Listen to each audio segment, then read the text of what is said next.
Hello, everybody, and welcome to Rocket Lasso Live, episode 8. Happy Wednesday. Happy 3D Wednesday, everyone. I hope everyone is doing well. Still moving some things around here. I think it's all good. How's the audio sounding? I always want to know if it's sounding good, if it's sounding weird or tinny or anything. Please let me know. No echoes, but could you hear the music? Hopefully that's all working properly this time. We already have some people showing up. I'm going to hit the go button. Boom. On Slack. Yes, send it now. Hi, everybody. Thanks for coming and hanging out. What do we got? We got Digital Donut, who is saying that every week you scare yourself when the stream suddenly activates because you have the stream probably running in the background waiting for it to turn on. I do that all the time as well. And also in Twitch, they will occasionally play the commercials if you're not paying for it. And the commercials always have a way higher volume, so I'll be listening to a streamer doing something, and then suddenly it'll be like, "Wah!" Big loud commercial. Gets me every time. Bobby, Monthys, Jago, hello. Al Sultan, hello. 2Wax, what's going on? Pro Tools, of course, representing. Badger, hello. Ben, Darren, hi Darren, thanks for making it.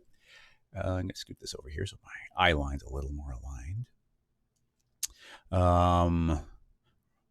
From Rwanda. Ooh, fancy. Getting people from all over the world. Animation Hamster, of course. Level Bevel. Irmu Tech. Hello. Polytex. We got lots of people here. Loud and clear. Excellent. Sounds like it's going well. Dave. See some Meg. Hello. Meeks. Hello. Wes, hello. Voked. Look at all the people coming and hanging out. Hi, hello. Hope everybody's having a good day. I don't have anything specific to report. If you haven't gone to Half Res, actually, I think I did forget to mention this last week. Half Res has been announced. We don't have the tickets up for sale yet, but we have to save the date. So if you head to halfres.com, you can go and sign up for the email so you'll get notification as soon as tickets become available. If you don't know, Half Res is a big motion graphics conference that we throw here in Chicago. I've been involved from the beginning. Me and my friend who used to run, we still run, how do I say this? Me and a friend started Chicago C4D, and eventually we started Half Res, and we teamed up really closely with Grayscale Gorilla to do that as well. Grayscale Gorilla has moved on. They're not part of that event anymore, but we've kept it going and this is going to be year number 9. And it's really fun. It's a one-night mini conference where we have a bunch of talks. I think we're going to have 5 different talks this year. At the same time, it's just a whole bunch of hanging out and drinking. Like 400 people show up. It's really fun. It's a one-night thing in Chicago. It's a good excuse to come to Chicago, see the sights, and also go to the event. So it's on September 18th, and that's a Friday this year instead of the Wednesday that it's been for the last 8 years. So it's really fun. Mustafa, yes. Well, you can you can totally request. I don't know if you mean you're asking if you can request a tutorial. I don't know if you mean requesting a full-on proper tutorial or just a question in the context of this live stream. But yeah, you'll be able to put the links in here. You can type it out. It can be a link to an animation. It could be a link to something cool you've seen on Instagram. It could also just be a typed out question of how do you do this or how do you do that? Kind of anything. I love getting photo reference of something like, oh, we should model something based on a photo. It's always really fun not to work from 3D reference already because it already means it's one level removed from reality. But in either case, you can just post the question in the chat.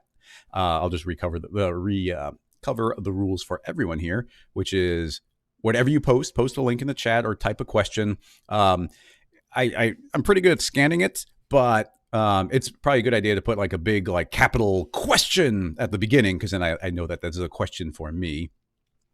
If you do link to somebody's work because you're curious how they might have made it, make sure I can see the artist or the studio who made it. If it is a video, call out the very specific time or the effect that you're looking for so I know which one to look at. If I can't see the name of who made it, I won't answer the question. And just to cover it here in the pre-chat, if it's like a tutorial or something that somebody else has made, or it's like, oh, School of Motion made this cool course and it's doing this thing, I'm not going to answer the question. Like they've made a thing, they are trying to make a living off of doing that thing. I'm not going to subvert that.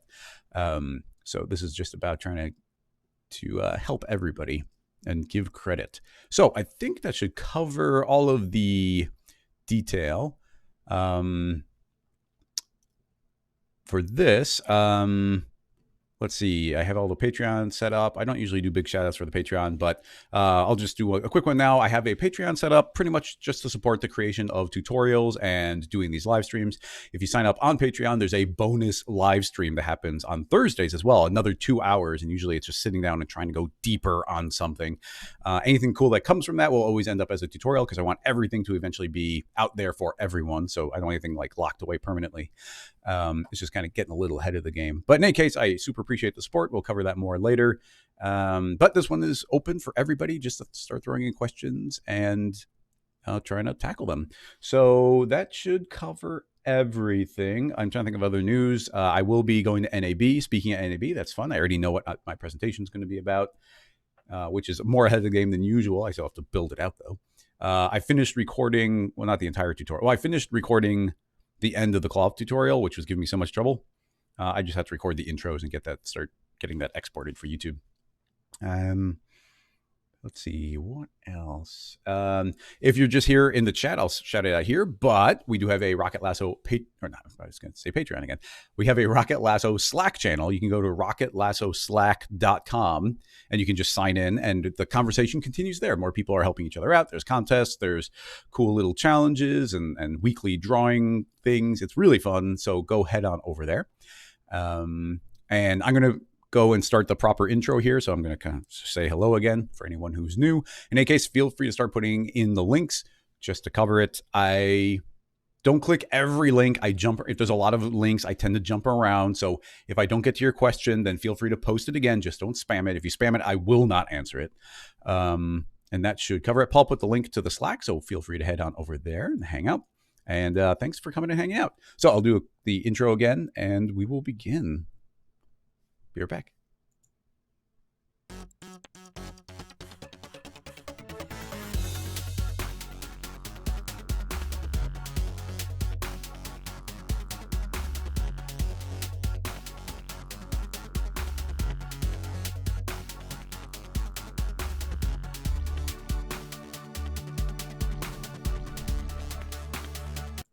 Hello, everyone. I am Chris Schmidt, and welcome to Rocket Lasso Live, episode 8 of season 2. We're making some good progress. It's actually, this has been my favorite season of live streaming ever so far. We've been getting absolutely amazing questions, getting to tackle a bunch of challenges, and now that we have some of those cool features in Cinema 4D, we're able to go a lot deeper and a lot more advanced. It's been really fun being able to tackle a lot of that. I've also been having guests more often, and next week I should have another Chicago guest. I actually had him on the old live stream years ago, my friend Nick Hopkins. He does some really quality work. I'm looking forward to him being here next week, so make sure you tune in for that. But we've already got lots of people hanging out in chat. I already said my hellos in the little pregame here, so we're just going to jump right on into links. Oh, wait, I forgot. There's a cool thing I have right now that I didn't used to have before. I just want to show you. Let me see if it works. So if I got the screen here, I think I can now draw on the screen and then hit escape. It should make it go away. And then I can hold, and then this was pretty cool. If I hold down shift, it will make like preset shapes. I guess it has to be close enough. I can make squares and you can make triangles. It's pretty neat. So I can now draw on the screen if I need to. So yeah, just throw it out there. Something weird and neat. Yeah, I've just discovered that. So we've got R21 ready. And that's not in Cinema, by the way. That was just in the streaming software. But I was trying to figure out how to make better scrolling credits, and I discovered I could do that. So very neat. All right, I'm going to jump around. We've already got a lot of questions in here, although I will say I do enjoy reading questions. And Al-Sultan was kind of asking about it. So let's see what he's saying. What is the easiest way to add jiggle to animations? The deformer needs specific setup and the constraint tag cannot be baked.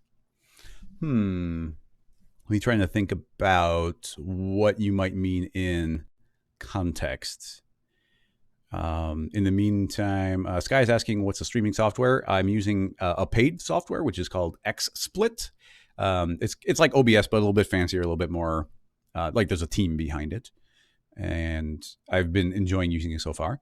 But OBS is the free version and it works really well. And let's see. I saw a different question, but let's see. Okay, adding jiggle. I mean, the jiggle deformer is kind of the go-to. Your point about the constraint tag cannot be baked is true, but whatever the deformer that you, or like if you're using a skin, if you have a constraint tag wiggling a joint and the joint is deforming a mesh, you could always bake that mesh down. So that would be viable. Specifically, you're saying like an overshoot style animation, but the constraint can't be baked. Is that true? We got to be able to bake a constraint tag. Okay, we're going to jump into cinema, and you're saying like an overshoot type thing. In fact, we might have done a very basic version of this in the past, but let's see if I can get it working. So here we are in Cinema 4D R21, a motext, and let's just type in rocket. So we've got the word rocket. I'd swear I keep on setting this to the Rocket Lasso font, which is just Futura. I like Futura. And it keeps getting reset.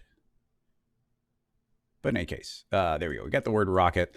And just for fun, let's see how well we can set this up. This might be more complicated than the EV, but hopefully it's interesting to everyone.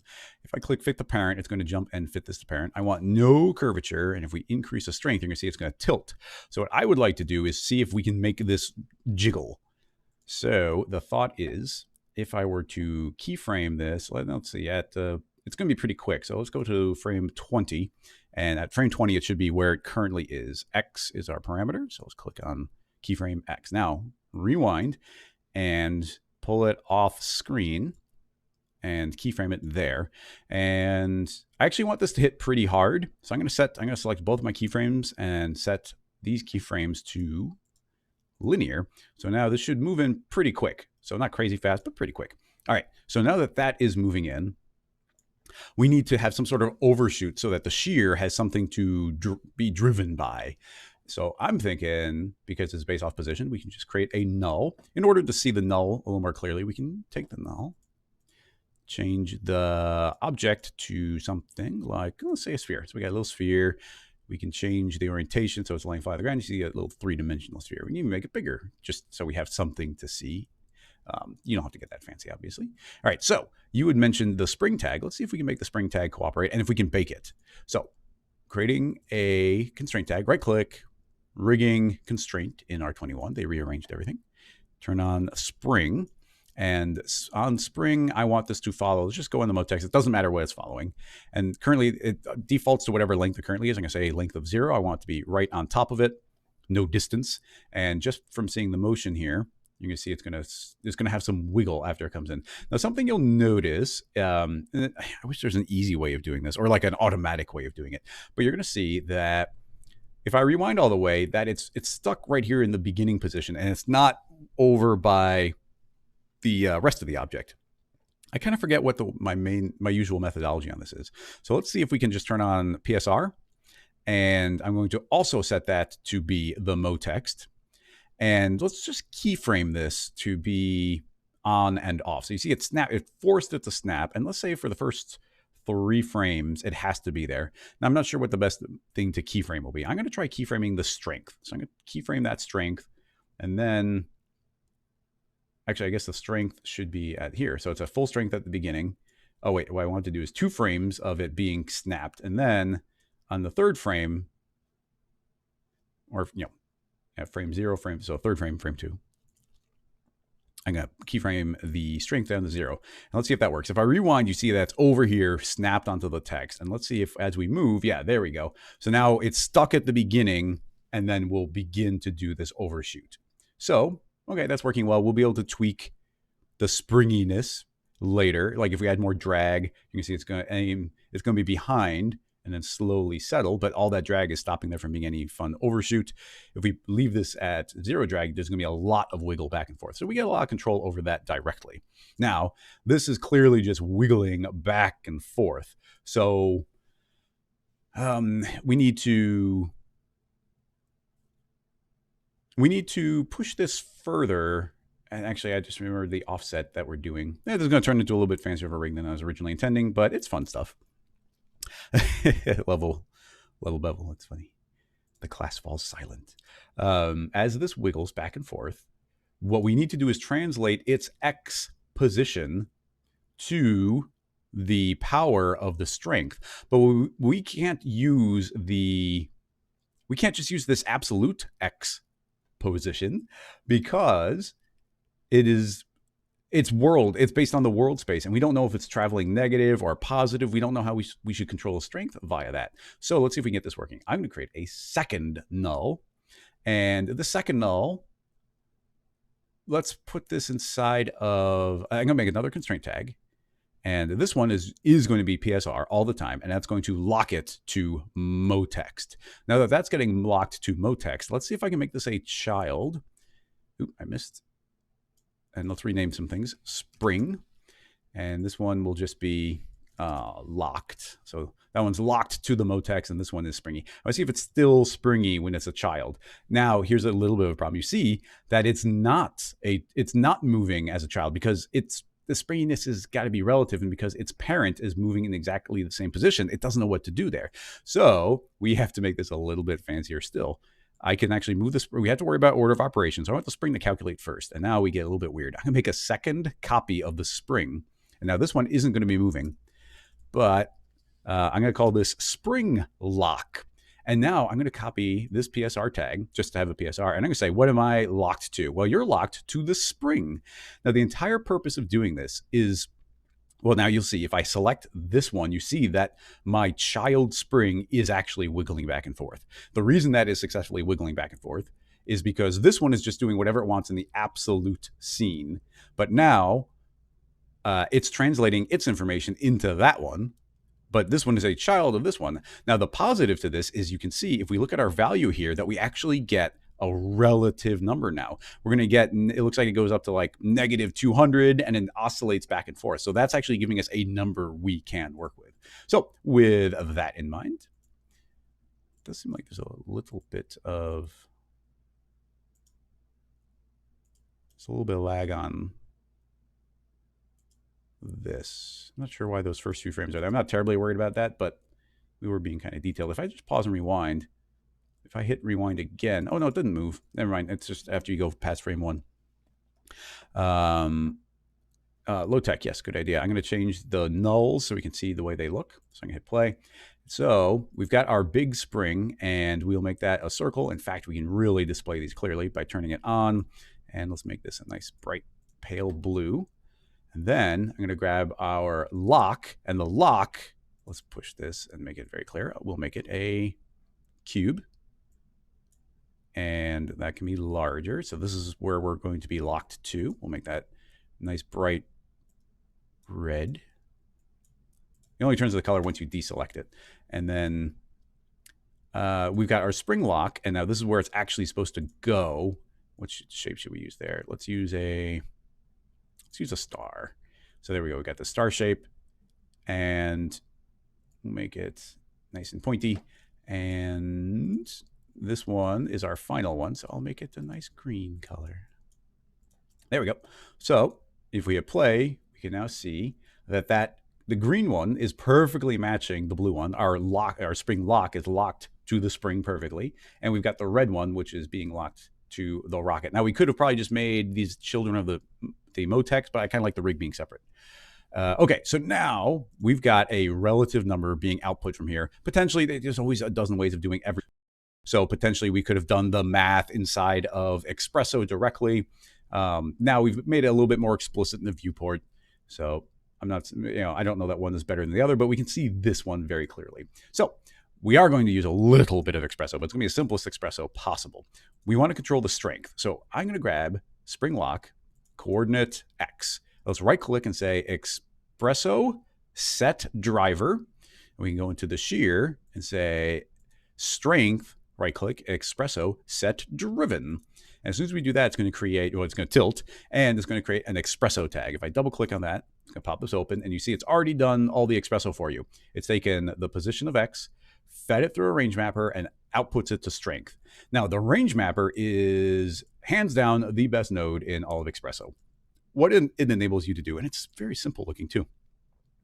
What it's doing is converting one range of numbers to a different range of numbers. So we already saw that wiggling, and I feel like I saw the number go from anywhere a little over 100 or negative 100. So we're going to say is that this number can be anywhere from negative 200 up to 200. That's kind of the anticipated numbers. Now, what should that output to our shear? Well, if it's negative, this could be backwards, but let's say if it's negative, it should output negative 100%.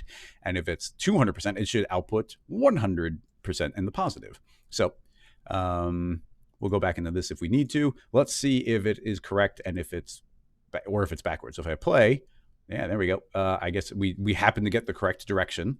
So you can see right away that our shear is automatically animating, and it's based on that wiggling back and forth. Now, what's cool is we're also getting this anticipation. As it moves away, our spring is a little bit lagging behind. So it tilts backward, and when it suddenly stops, it's going to overshoot.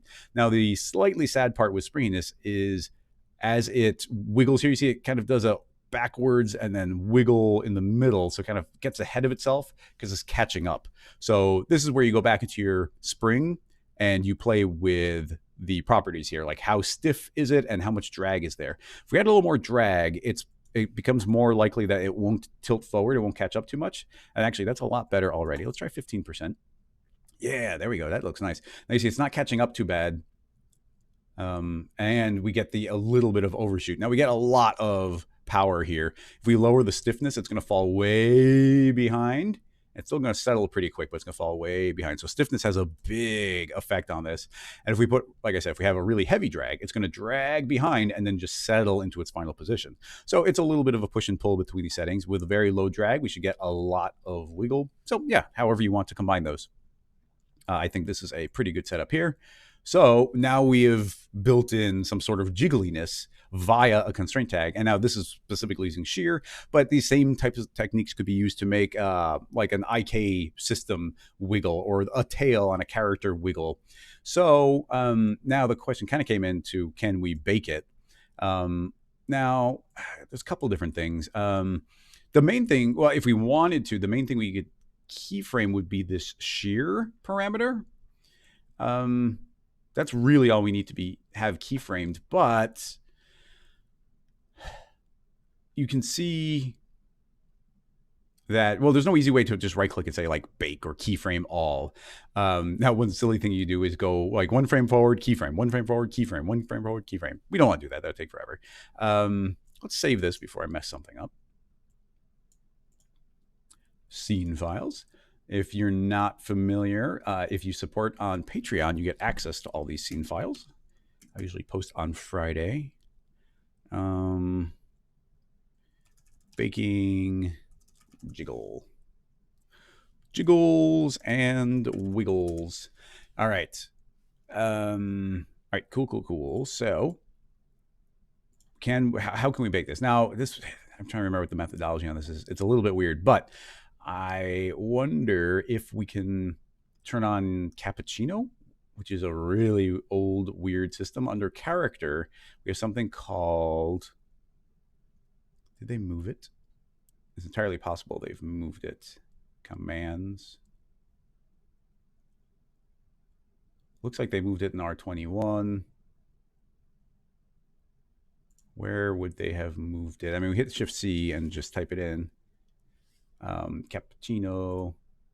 So what this is a mode. It opens up this little window, and this is the old cappuccino tool. It's back in the days when Cinema 4D was using a bunch of coffee puns. So, you know, they had coffee, the programming language, and they had cappuccino, and oh man, there's espresso, obviously. We think of that differently, but yeah, it's a bunch of little puns there. So well, it looks like this is, point level animation hierarchy. It actually doesn't look like this is going to capture, doesn't look like this will capture a specific parameter. I might do a couple different methods of trying to bake it just for fun. Intelligent Machine is saying there's a function in the timeline view that works. Let's find out. I'm going to say there's no track. Just to be quick, I'm going to add a keyframe, and now we can go animation show track. So now this will open up the timeline and it has our object and it's all selected and it's all nice and clean. So, but what you're saying is there might be a way of doing it here. It's not something I'm familiar with, so I don't want to just go hunting around.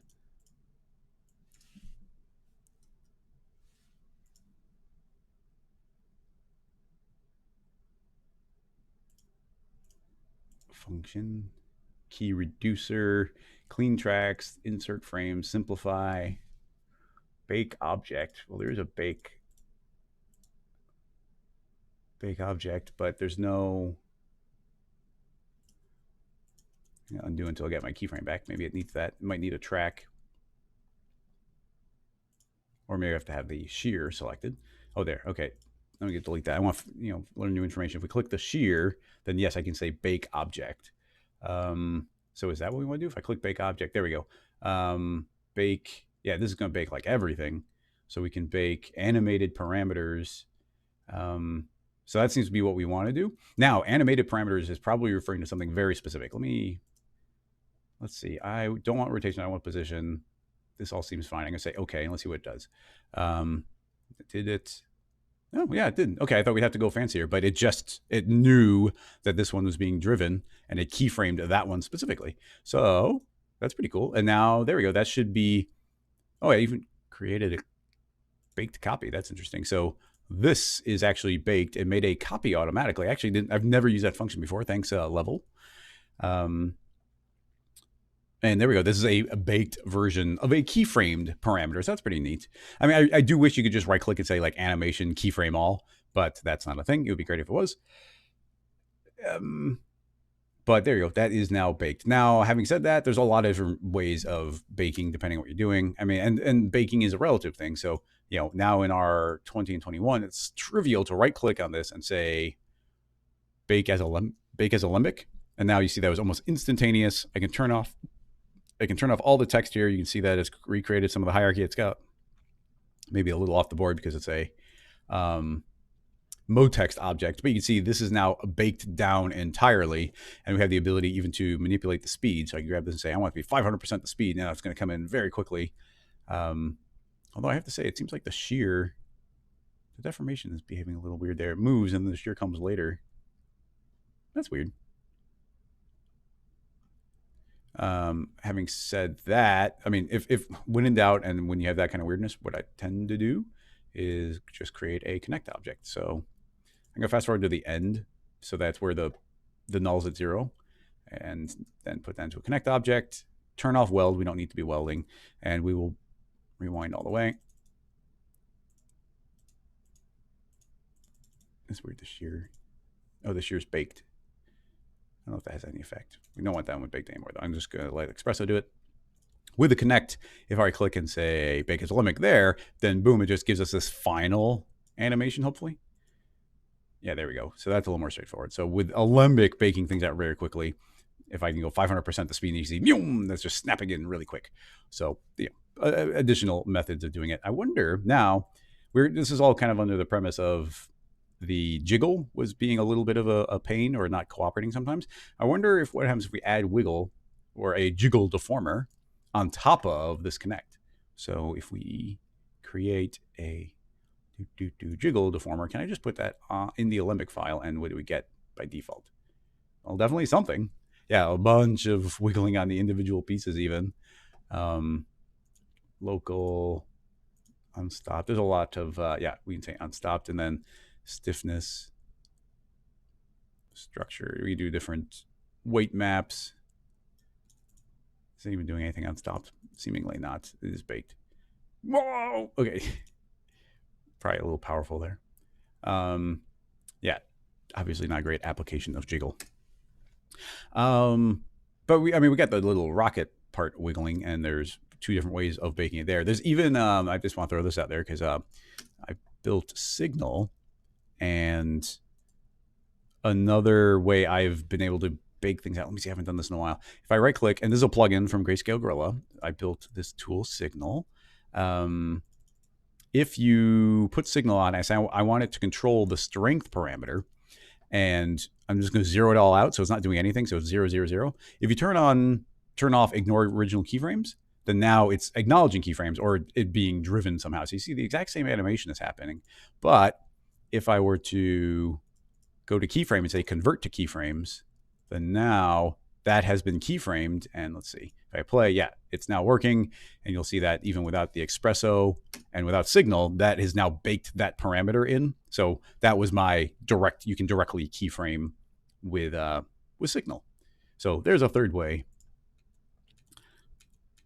Excellent. I'm going to undo. We don't actually need signal on there. But yeah, this seems to be working. I like the interactivity of being able to change the parameters of the spring to get those to wiggle. Sultan, I don't know if that answers your question. I don't see you adding anything in after the fact, but hopefully that does. If not, we can do another follow-up at some point, but let's tackle some other questions here. Hi, everybody. Emicore was very quick on having a link here. Can we fake a pile of elements balancing like this without manually animating? Intriguing. I like that idea. Let me make sure I've got a window here open. And open up a new window. There you go. And then click the link. Boom. Let me make sure that the audio is very low. And what do we got? Balance heart. So you're saying balance objects. Oh, okay. You want to balance object without manually animating. Yeah, interesting.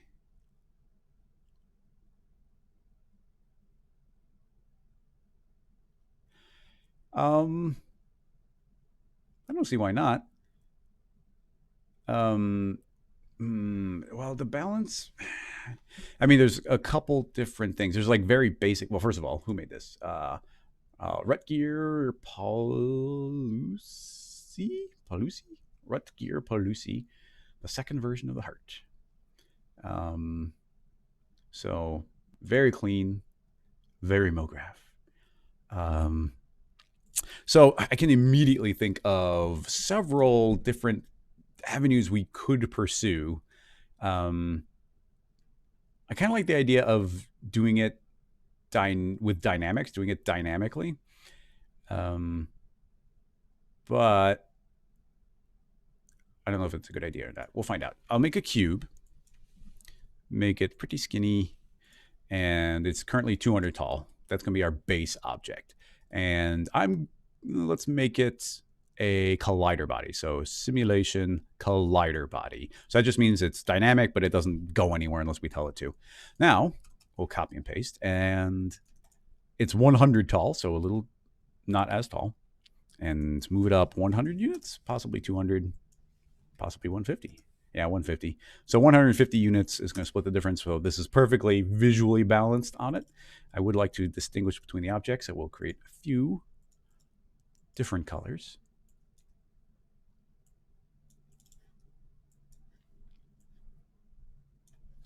And we'll make one more. Actually, no, we'll probably make two more. We'll make 400. Oh, I don't know how tall or how far, but we're going to say 400. And I don't know what the math's going to be, so I'm just going to eyeball this. And it is 400. Go figure. So 400. Another color.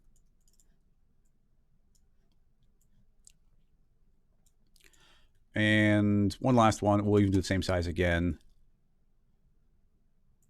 Scoot this up. It is 650. Be nice and precise. Nice and precise. Okay, so they're all stacked visually in the same way that we're stacked here. These are going to be dynamic objects. So the only difference between a collider body and a full-on rigid body is selecting the tags, going to the dynamics tab and changing dynamic from off to on. Simple as that. Save this before we go any further. Number 2. Balancing. All right. Now we need to make some connections between these. Now, if we're only balancing in 2 dimensions, well, we'll be able to change this easily. So let's start with 2 dimensions. Why not? So dynamics, connector. And you can see the way this is rotating, it can only go in a particular orientation. So if I move that up 100 units, it's going to be placed exactly where I want it to be. Visually, we can just put it in between, but I think it's a good idea to make it a child of the object. in this case, I'm going to say I want the cube 1 to be connected to cube. Currently, they're numbered properly, so I'm not going to bother renaming them. And then we'll move up another one to the next cube, move it up, holding down shift. It's another 100 units up. Shift is not working too well there, but I got it. That's going to link 2 to 1. Let's move this up to number 3, and that will link 3 to 2. Hold down shift as I move this up to exactly 400. And that should do that. They're all linked together now. Now, gravity's turned on. If we hit play, if everything's working, actually, they'll probably be super stable. But if we start adding a little bit of motion to this, moving back and forth, which we'll do via, we could add signal, but let's use a no plugin one for this particular question. I'm going to turn on position. We have X, Y, Z. I want to travel on X. So we'll say this can travel up to 500 units very slowly. 0.1 might be too fast, might be too slow. Let's hit play. Oh, it jumps out of position, and that's where the connector is going to be acknowledged. So we have to keyframe our way up to this. So over the first 10 frames, we'll get to this. And at the beginning, though, the amplitude will be 0. So there, it's going to start in the beginning, which will link them properly, and it'll keyframe up to that position. And you can see it will move, and these are all interconnected, and they can now, wiggle and wobble their way around. An important note to do here, we have these connectors, and they can only spin in one direction. You see these are all perfectly aligned, and it might seem a little bit odd. You see this yellow one is twirling all the way through. But the reason they can pass through the other dynamic object is every connector by default has something called ignore collisions turned on, which we're going to leave on. But it makes it so that it directly ignores the collisions between those two objects, because if we turn those off, they would instantly be colliding, and they kind of shouldn't rotate at all. Now, this is not moving that quickly, but we'll deal with that in a moment. So everything's falling down. Now, the reason everything's falling down is because gravity is taking over. But if we were to go to our gravity, let's hit Control D, and go to dynamics, instead of the gravity being negative and pulling everything down, or, it's, this power, so it pulls everything down, let's set it to negative. So it actually is pulling everything up. So now if I hit play, I think we should get a pretty, just by doing that, I think we'll get a pretty good illusion of it balancing, because it's constantly trying to keep everything teetered up there. Now, this is not the smartest method, but it's going to be the most straightforward. We have a lot of control over that. Now, based on the speed of this moving, currently the transition happens pretty quick. So I'll scoot this over and let it take a little more time, because we're getting that initial there. Now, as I wiggle, you see it's like, whoa, whoa. So with these things visually balancing this way, I think we get pretty good amount of control there. And you have all of the additional control you get via dynamics for things like our damping.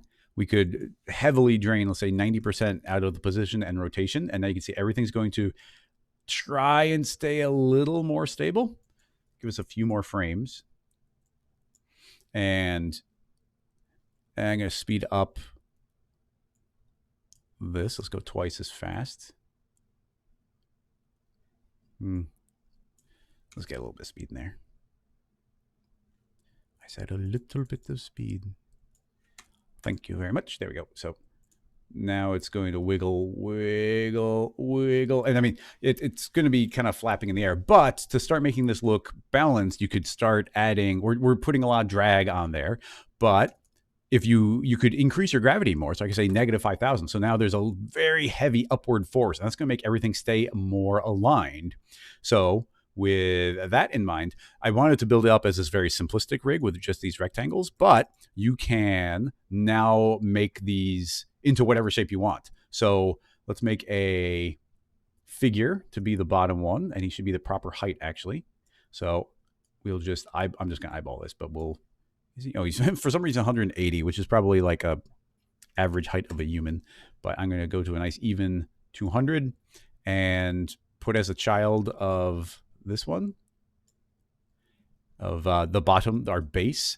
And there we go. So now we've got that shape. I'm just going to let them intersect right now. Now we'll create a ball, and I think it's double the size we need it to be. So I'll shrink that by 1, drop it in, and 0 of that out. And now there's a ball on his head. Then we'll create a capsule. And The next one is 400. So I will double scale, T, hold down shift, jump this up to 200% on the scale. Zero this out. There you go. Now that's balanced on there. And we'll end with a cone shape, which will flip upside down. Y minus. Make it a child of the third object. I think it's supposed to be half the size. Yeah, T for scale, scale down. 50%. There we go. So without changing anything else, I mean, the sticks are still there, but let's visually ignore those right now. Okay, those are going to fly away. What we need to do is grab the dynamics tags and say collision. Currently, it's inheriting the tag to the children. I'm going to say none. So it doesn't care about the children anymore. There we go. So just by doing that, now you can see we've got the figure. And as he moves, these are balancing on top. Now, the faster we move it, the more we're going to break the illusion. Now, what we saw in that animation, it was very slow. It was not moving a lot. So I think the illusion is going to be maintained a little bit better. And if it moves slower, then you have the option to go back into your gravity and relax that. I think the more relaxed it is, the more these can tilt a little bit. And that I think that little bit of it's going to be pretty fun, letting these scoot around. Now, I would call this like a simple version. Couple things we can do. First of all, just to complicate this rig, let's save that because it's cute. But the first thing we do to complicate is make this be able to travel in every direction. So the hinge can just change to a ball and socket. So it can just rotate in every direction, but gravity's still pulling up. So visually this won't look too different, but now we can grab our amplitude and keyframe it. Let's go back to frame 30 where it's actually keyframed. I'm gonna have it move in 2 dimensions this time. Keyframe that. So now it's actually moving on X and Z. And at 0, it's still zeroed out. So we hit play. Now he's going to move all over the place. And it's going to wiggle in 2 directions. So you get more tilting that way. I might speed these up. I'm going to actually double our time scale to 200%. So it's reacting quicker. And now everything's chasing. The simple way here is we can just tell that we can just hide the sticks, our cubes. And we could unhide the children. Another thing I would do here is not do it with this method. I hate hiding and unhiding things this way. What I prefer to do would be just hide these entirely and put these into constraint tags that will chase those around. And then we don't have to worry about turning on and off visibility. So yeah, I mean, at this point, this is literally a balancing act for... If we slow it down, but we can make the gravity a lot weaker. I'm gonna make it like 1/10 as strong. So now these should be very, like, it's gonna start giving you this illusion where they're like, they're significantly further behind. Maybe I don't want to go quite that slow because they're taking a long time to return. This should be very reactive, and because it's so reactive, as it moves one direction, it's going to try and tilt the other one. Now we can start pushing things even a little bit further. If you want to make these even a little bit closer to a realistic balancing, everywhere that we've made a connector, we could create a spring. So simulate dynamics spring and do the exact same thing. I wish there was a convert button where you could click and convert these to spring, but built in the cinema. I know script would be easy, but I tend to keep things vanilla, so I wish it was in vanilla. And these may have the same connection. So I'm going to say from the cube to the base, and we'll do another one here. And this is going to be from cube 2 to cube 1, and another one here from cube 3 to cube 2. Now, these automatically go to center of mass, so I don't think their position matters very much. But what does matter is we have to grab all of them and say set rest length, and that is going to try and maintain their current distance from each other. But this gets much, well, I don't think we're going to see, it's going to maybe be different, but I don't think we're going to see much of a visual effect. Let's turn them on so we can see them visible on. And I'm even going to say always visible. And let's make, they're very skinny, so I have to make them really big for us to see them. But you can see that we've got these springs going from the center point of one object to the center point of the next object. And they're trying to maintain a certain distance. What I'm going to do is I'm going to turn off gravity. So we're going to get gravity is 0. So now no gravity is helping keep these kind of with an upward orientation. And these aren't going to right themselves very well. But if I go back to selecting all of them, if we take their rest length and we double it, it's trying to stretch them to beyond that point. So I'm going to say x times 2. So that's whatever the current value is times 2, because they're each different. And there we go. Now you instantly saw it react. And now these are, it never stops moving, so it's going to be hard to visually see. But it should be trying to return them to their position. Now we have damping. I'm going to get rid of that. And the stiffness, I'm going to say 10 just to see if we can get these to start reacting a little bit quicker. That's tilting over quite a bit. Maybe, am I doing something wrong, or do I need to zero out the positions?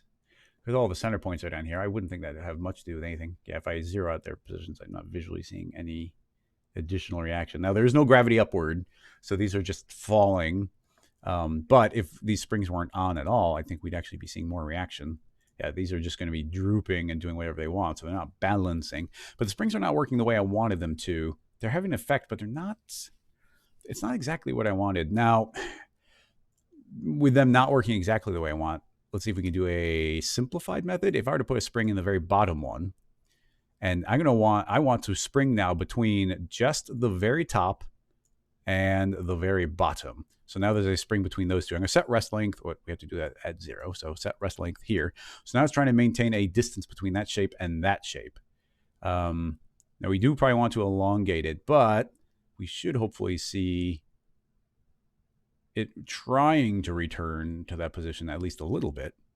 I'm going to crank it up to, okay, and I'm intentionally going too far, but that's a lot. Okay, well, it is now responding. I pulled the stiffness down, and we've set the rest length really long. I don't think we need to go that long. Anything above, let's try 800. So it's stretching it a little bit. So you see it is trying to get it up to that position. But it's a little bit brute force, because now it's just trying to take the center of the figure one all the way up to the center of the cone one. So while there is some tilting, it's a little stiff. So I think we do want the spring from object to object to object. I think we needed it to like point in a lower position, like an offset position, instead of just a center point. That makes sense to me. I'm going to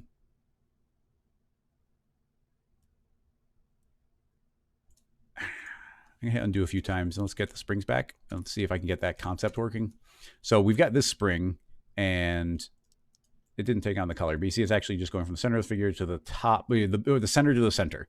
But if I were to, currently it's center of mass, but I'm going to say I want to do an offset and an offset. If I were to take the center of mass and offset it, so I want to go up to the top of that object and to the bottom of the figure. If we do this on every one of them, I'll just select the other two and say offset, offset, and we have to do them individually.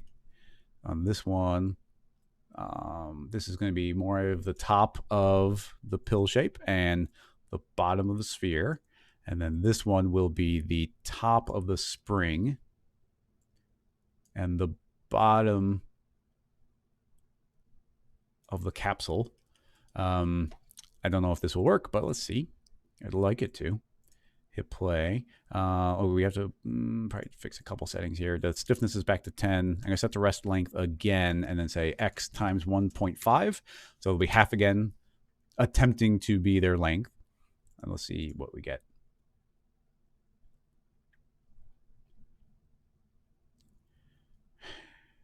Yes, but no.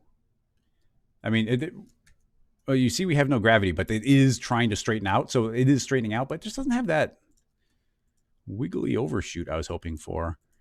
Stiffness 0.1. And I would think 0 damping would make it so that there could be a lot of energy in the system, but it's surprisingly, I'm going to set the rest length to their default heights. And how hard does that try to keep them straightened? Maybe we just don't want to push it too far. I don't know. I'm learning as we go here. But if I say x times 1.1 instead of 1.5, they're stretched, but just a little bit.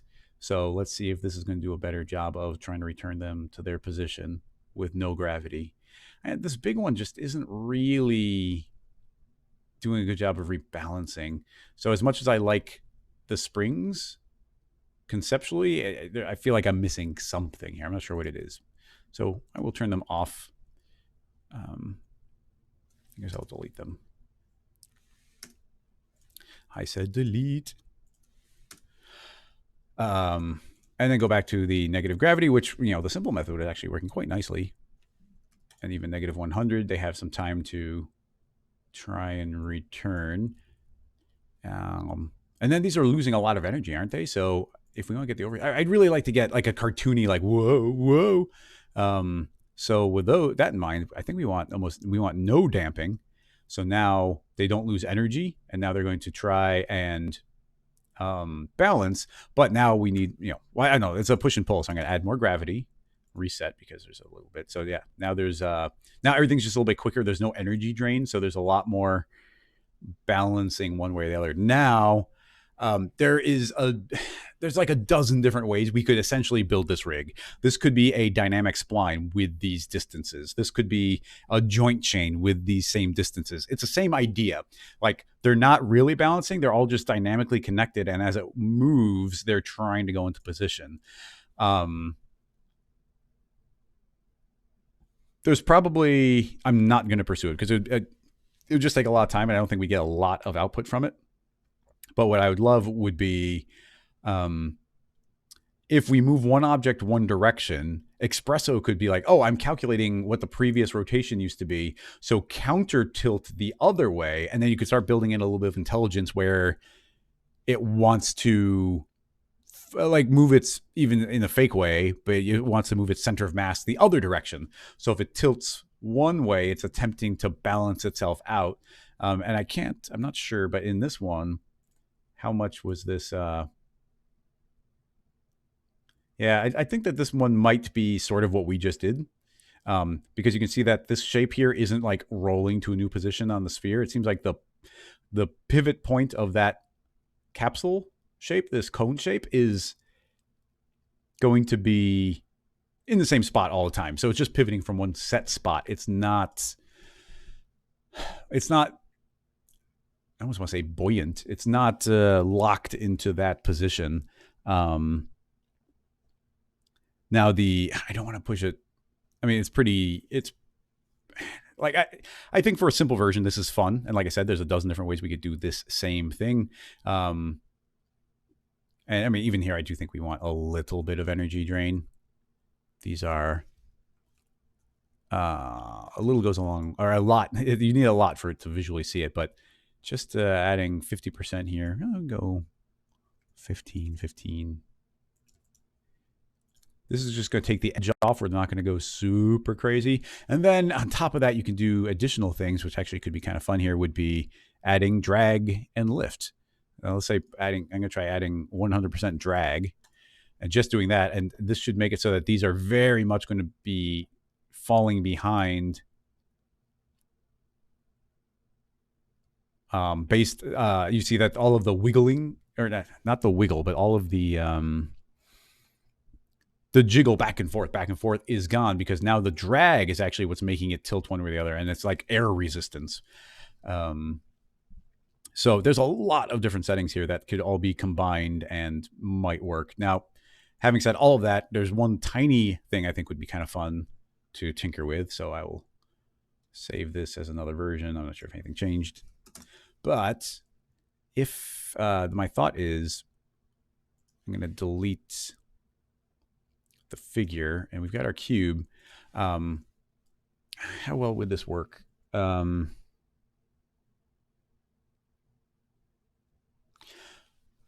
just start from scratch. So here's the thought. If I were to make a cone, and we point it, get rid of all height segments, we don't need those, and point it negative. Imagine if these were balancing on top of each other. So it was like they were free to roam around the top surface. This might be a bad idea, but let's see what happens. So here's the idea. In fact, let's even make this bottom one free to roam around. So the bottom one will move up 100 units, which should be right on the ground. And we'll make it purple. And let's turn on SSAO. It might even be nice to get a shadow in here.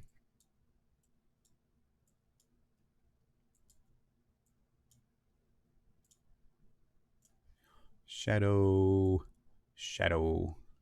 and 45%. There we go. Just a little shadow so we can see contact with the ground. So with this being one shape, how do we make this want to balance on the ground? Well, here's my thought. We have to make it dynamic, simulation, rigid body. I'll copy that to the floor, and the floor can't be rigid body, so automatically turns into a collider. So this automatically should just, oh yeah, gravity's backwards. Reset, right click on the up and down arrow, resets it to default. This should just fall to the ground. Takes a moment, but it does fall to the ground. So if we change its center of mass, which we do, I haven't done this in a while. Here, under mass, we can change a custom center. Now, I never know if custom center is the axis center or the center of mass. I don't know. Now, if we say minus 100, that would mean the center of mass is right at 0, 0, 0 in the world. I don't think visually that will really change much. Okay, flipped upside down.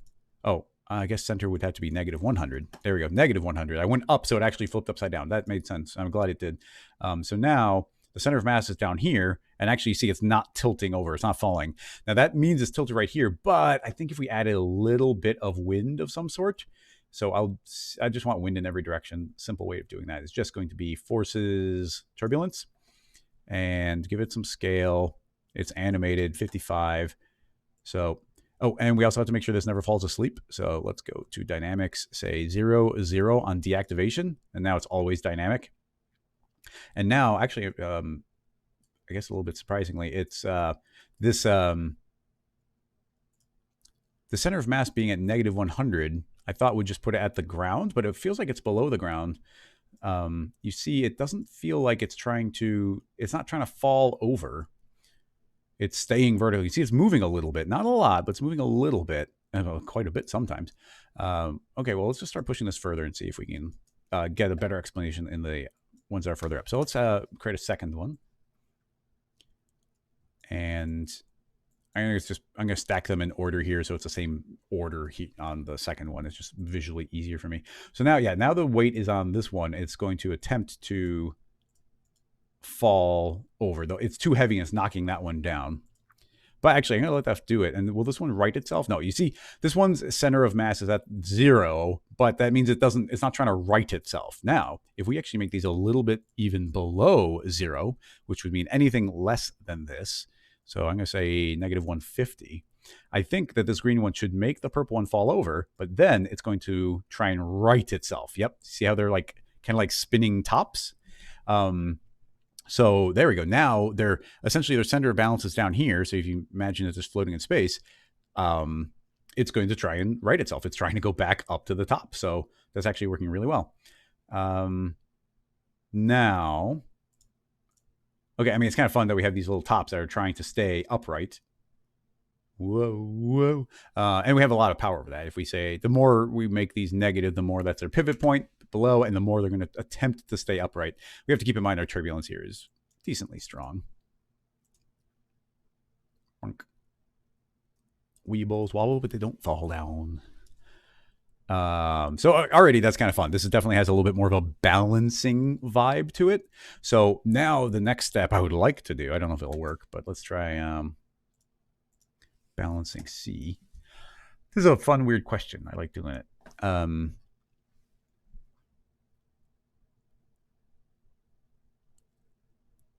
How do I keep this trapped on the surface of the top? That's a good question. I have a couple ideas, but I mean, we have constraints that can do it. Can you lock the distance, though? I don't know. Let's find out. Yeah, I've never actually specifically tried to do this, so this will be interesting. So I'm going to move this up exactly 200 units. And there's a connector type I have perhaps literally never used, and it is called planar. And what planar does is it is going to limit this object to the plane of the other one. Now we can turn on limits here, and let's see if 100, I mean, it's going to scale because this is going to behave like a square. So it's not going to be perfect, but this should say I'm stuck to you, but I'm free to move left and right on your surface. So yeah, there you see it's actually kind of locked on there. But it can't tilt. So it is moving, but it's not tilting. How do you combine two of them? Do we need another object?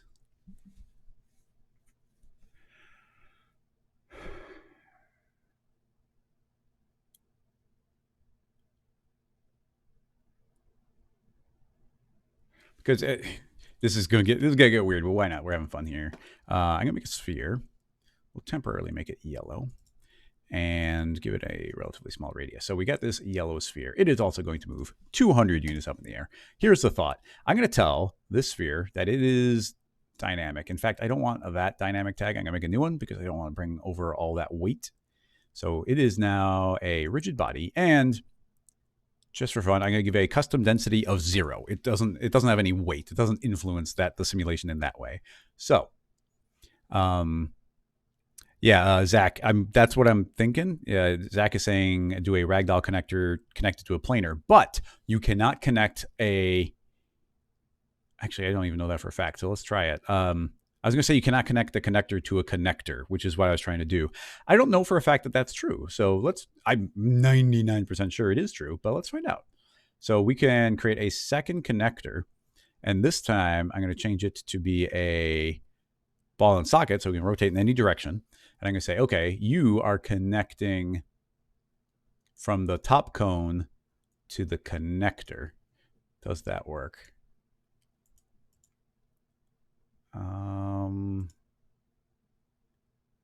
I'm not sure, but I think it did work. That's crazy. You can connect a connector. Darren is confirming you can connect a connector to another. That is insane. How did I not know that? I've never even tried it. It's just like, well, obviously that won't work. I never even tried it. That's amazing. Wow. Okay, that opens up some possibilities, but we need to. Oh man, that's crazy. So, oh man, there's so many different things we could do now. Oh boy. Okay, I gotta calm down a little here. What's the distance between these two? We need this not to be able to escape. The furthest distance is what, 50? Let's try 50. I don't want to be able to escape, but now we can connect. Okay, so if that becomes the end point, what is the radius of that? It's bottom radius is 100, which means it's 200 across, which means this should each be able to be 100. But we can't say 100 because it can just travel everywhere. So I don't want this to be planar anymore. I want it to be a slider. So now it's a slider on one axis. So now I can just slide back and forth and can pivot. But if I make another connector, and this connector is a hinge, then this connector can connect the top cone. No, it's going to connect. Yeah, it's going to connect the top cone to the bottom cone. I might be mixing steps. But if we spin this here, we can now have let's make these all visible all the time. Display on. Okay, we can make a connector that will spin, and it will take this sliding connector and it can spin that sliding connector in 2 dimensions now, meaning it's trapped in the cylinder. And then after that now is sliding freely around the surface up there, we could have this connector allow that to pivot in any orientation it wants to. I don't know if that's going to work. So this connector isn't connecting to the cone. What am I got here? That is connected. Shouldn't this be? That's connected to here. Why is that connected back? Does it automatically connect back? I don't know. I want that connected to this. And now that. Oh, okay. So it automatically is making that connection. That's cool. And I want that connected to the bottom. So they're not all displaying all the time. They don't seem to be. What happened? Did it spin upward? I don't trust it. I don't trust anything anymore. What do we have going? Can a connector connect to a connector to a connector? I don't trust that. We have let's start out simple. We have a connector. I want this connector to connect to the base, and then I guess nothing. And then I guess that should be a child of it because it should move with it. So that should be stuck there. Nothing's happening. It's just there. It's just a connection. So that can't move. Now, if I were to make a second connector, this is also a child. And I'm going to say I want this connector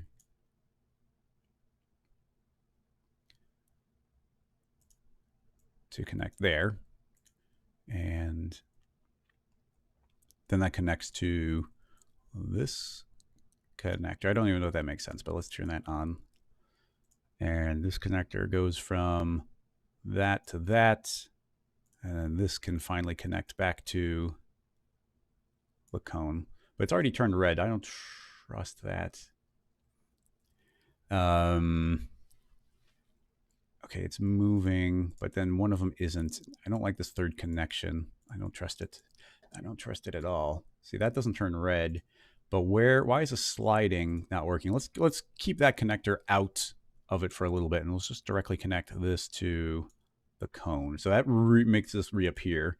So now, why is that not moving with it? This is this connector is connected to that cone, but it didn't move with it. It stayed in the same position. Although its next connection, this one, did move.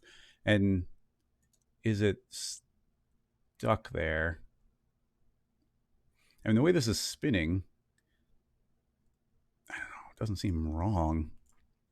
But the way this box is moving here, very strange.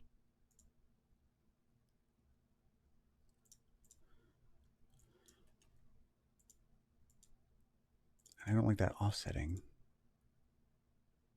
But it's still connected. I don't know. That's so strange.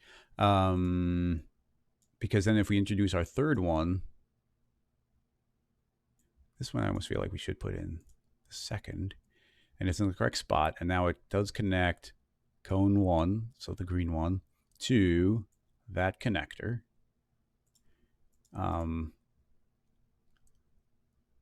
Yeah, see, it was able to escape.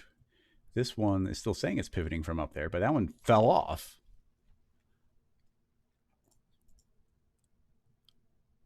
Maybe you can't go 3 layers deep with a connector. This one isn't moving at all.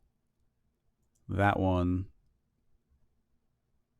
isn't moving. Yeah, it's getting weird. It's getting weird.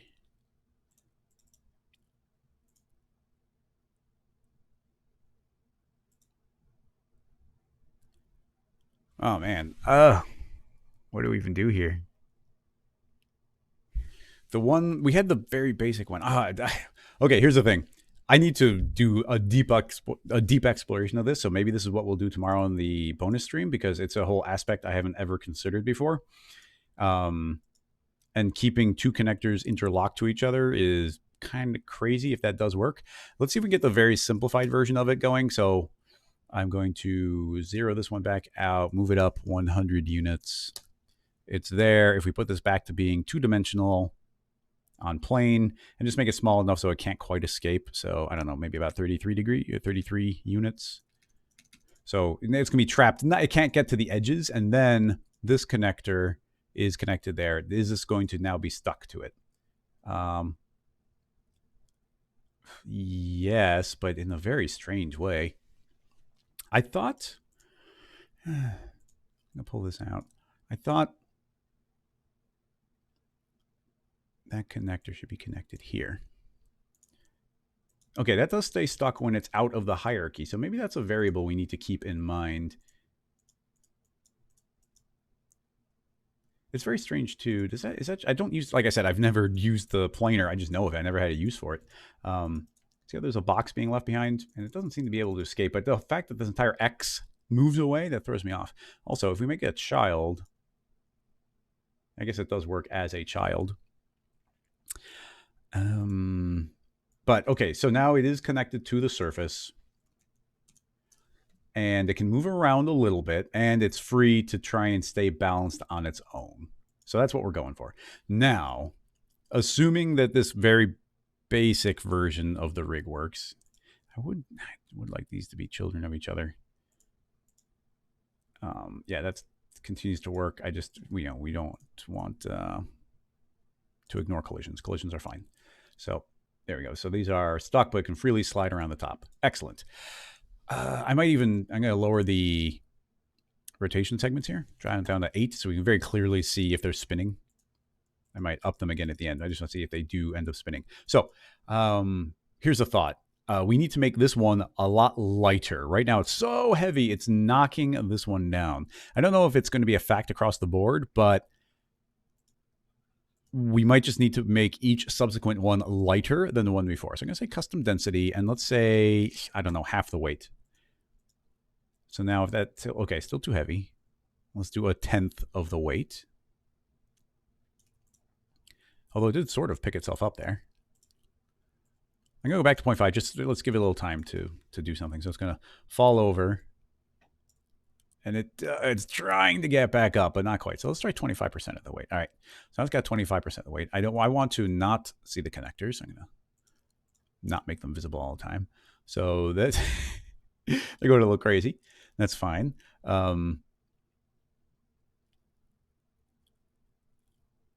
What I want to have happen is, right, okay, we gotta go easy here. There's this turbulence, and the turbulence is just affecting everything all the time. So it's introducing a lot of chaos into the overall setup. I wonder if we need to make it so that just the bottom one moves and everything else reacts to it. I'm not sure yet. But well, even with no wind, it is interesting. You see this is slightly sliding. And what I do want to have happen is if it slides to where it can over here, it's free to do that.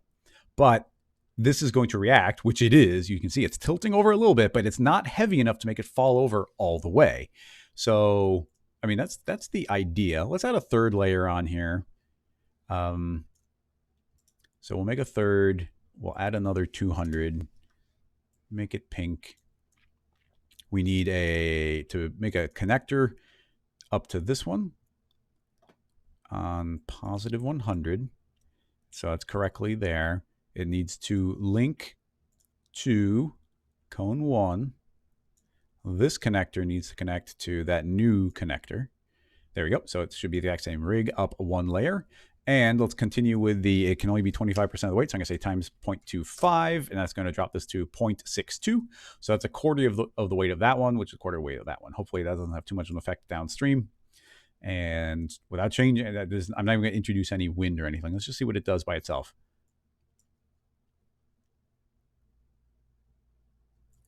Okay, that's fun. Yeah, it's bending over a quarter of that distance, or a little bit of the distance of that one. So I think we got a pretty good weight ratio here. And we are getting some fun balancing here. And we've got full gravity on right now. Keep that in mind. It's just that their center of mass is far enough down, so they're trying to self-balance themselves. So it's less fake than the last one. Still fake, but less fake. Save this as number D.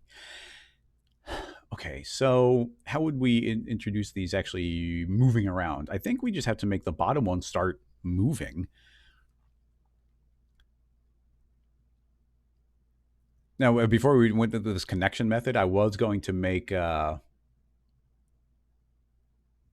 was just going to put like a little trap around it, like a little thing where it had to sit in a pit of the other one. But, okay, so... I would like to make one more level. I don't think it's too difficult, so let's just do it manually. It doesn't take too long. Another 200 units up. It's yellow. Second connector up 100.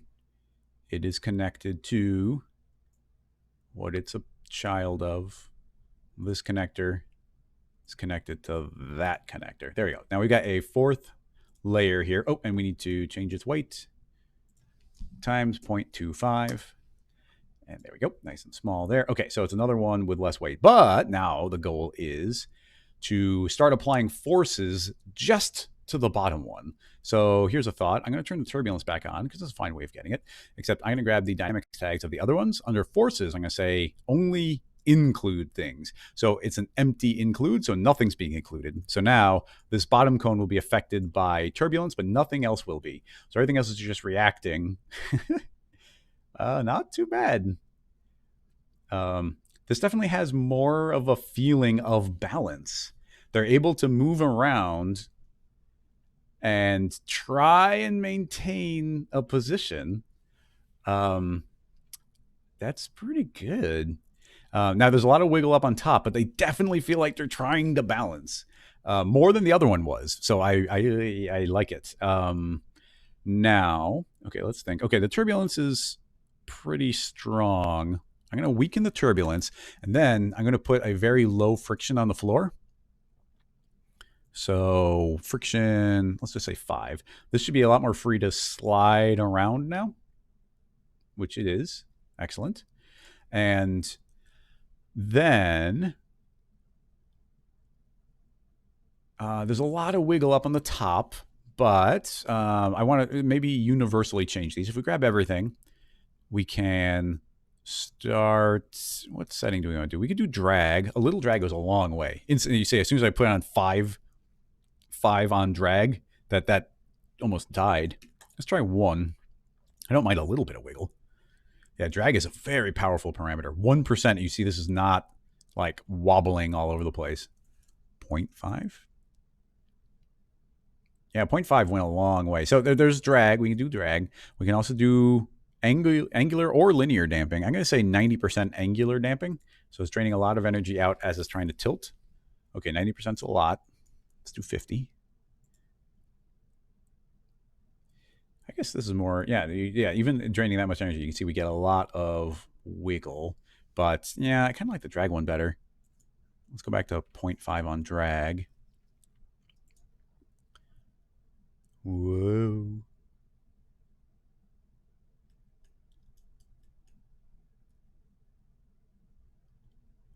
It's pretty good. Oh, wow, yeah, look at that. I'm kind of fascinated by this. If we can, the connectors can have a little more space to roam. This might be too much, but let's say 45. I mean, this is all fake. Yeah, these are all fake anyway because it's not actually trapped in the radius there. So these can, let's see how far they can slide. And they will slide closer to an edge, which means they'll probably weigh more on that corner. Yeah, so they will weigh a little bit more. So they do seem a little more inclined to tilt each other over. So we were at a finely balanced. If it's more on the edge, it weighs more. That's fine. Now we can counter that. We could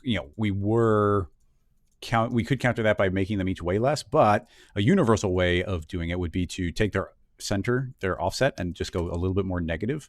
So they're trying to balance at a lower point. So they're more, they're still going more to the edge, but now we have a good setting to say, no, you have to stay more vertical.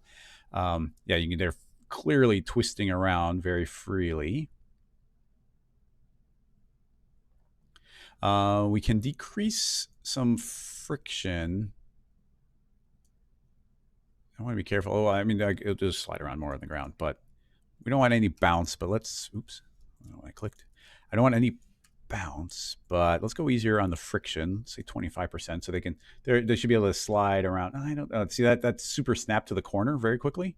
I kind of don't want it to do that, so maybe 90% was fine. And then the one more thought I had was perhaps, how do we put a force? Is there a simple way? Is there a simple way to counteract the direction that any given one of them falls? So I don't want to do an espresso method where it's like falls to the side and then espresso builds up a power and then forces it to the other. It takes too long and it's not kind of a clean rig like what we have here. But when this slides to one side, I would kind of like it to slide, be influenced to go back in. I can think of a couple of things, but everything I'm thinking of would also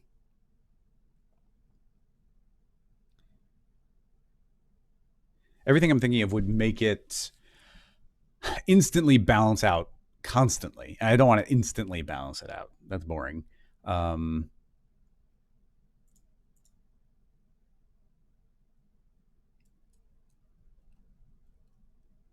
It's still pretty good. And then even there, I mean, these keep in mind, these top ones are just reacting to what's happening to the level below them. So if we wanted to, something we can do is just make apply the turbulence to all of them. Let's just see what happens there. forces. We'll probably have to weaken it. I'm going to say go ahead and exclude nothing. So now they're all being affected by turbulence. So they're all free to slide on that surface a little bit more. It's definitely making them each look a little bit more alive. Increase the friction on the floor a little bit.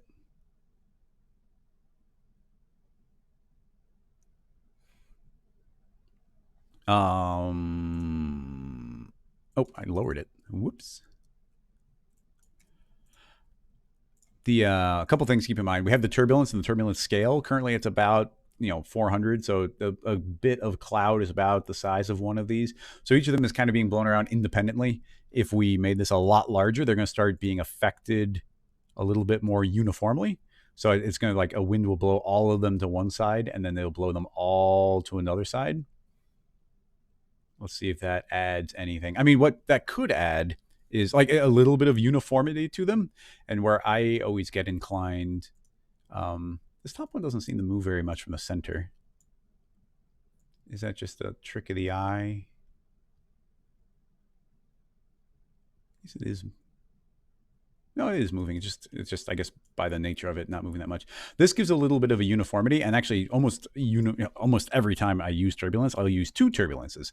So there'll be turbulence, and then there'll be turbulence small, and this one will go back to being about 400. And I'll change the speed just so it's not matching perfectly. There's no seed to change, but now there's one wind, and we might need to weaken both of them because there's two of them now. But there's one wind that's making them all kind of do the same thing, and a different wind that's saying, but you also want to be independent. So you get a little bit of both. So I feel like, yeah, there's a little bit more chaos now, but then at a certain point, it's like, oh, they all kind of straighten out and do their own thing as well.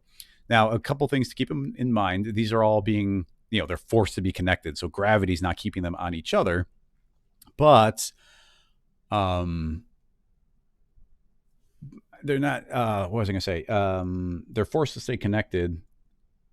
There is gravity here. Oh, and what I was going to say is the turbulences are blowing in all directions. So this wind is blowing left, right, back and forward, but it's also occasionally blowing upward and downward. So, there could be downward forces getting applied here as well.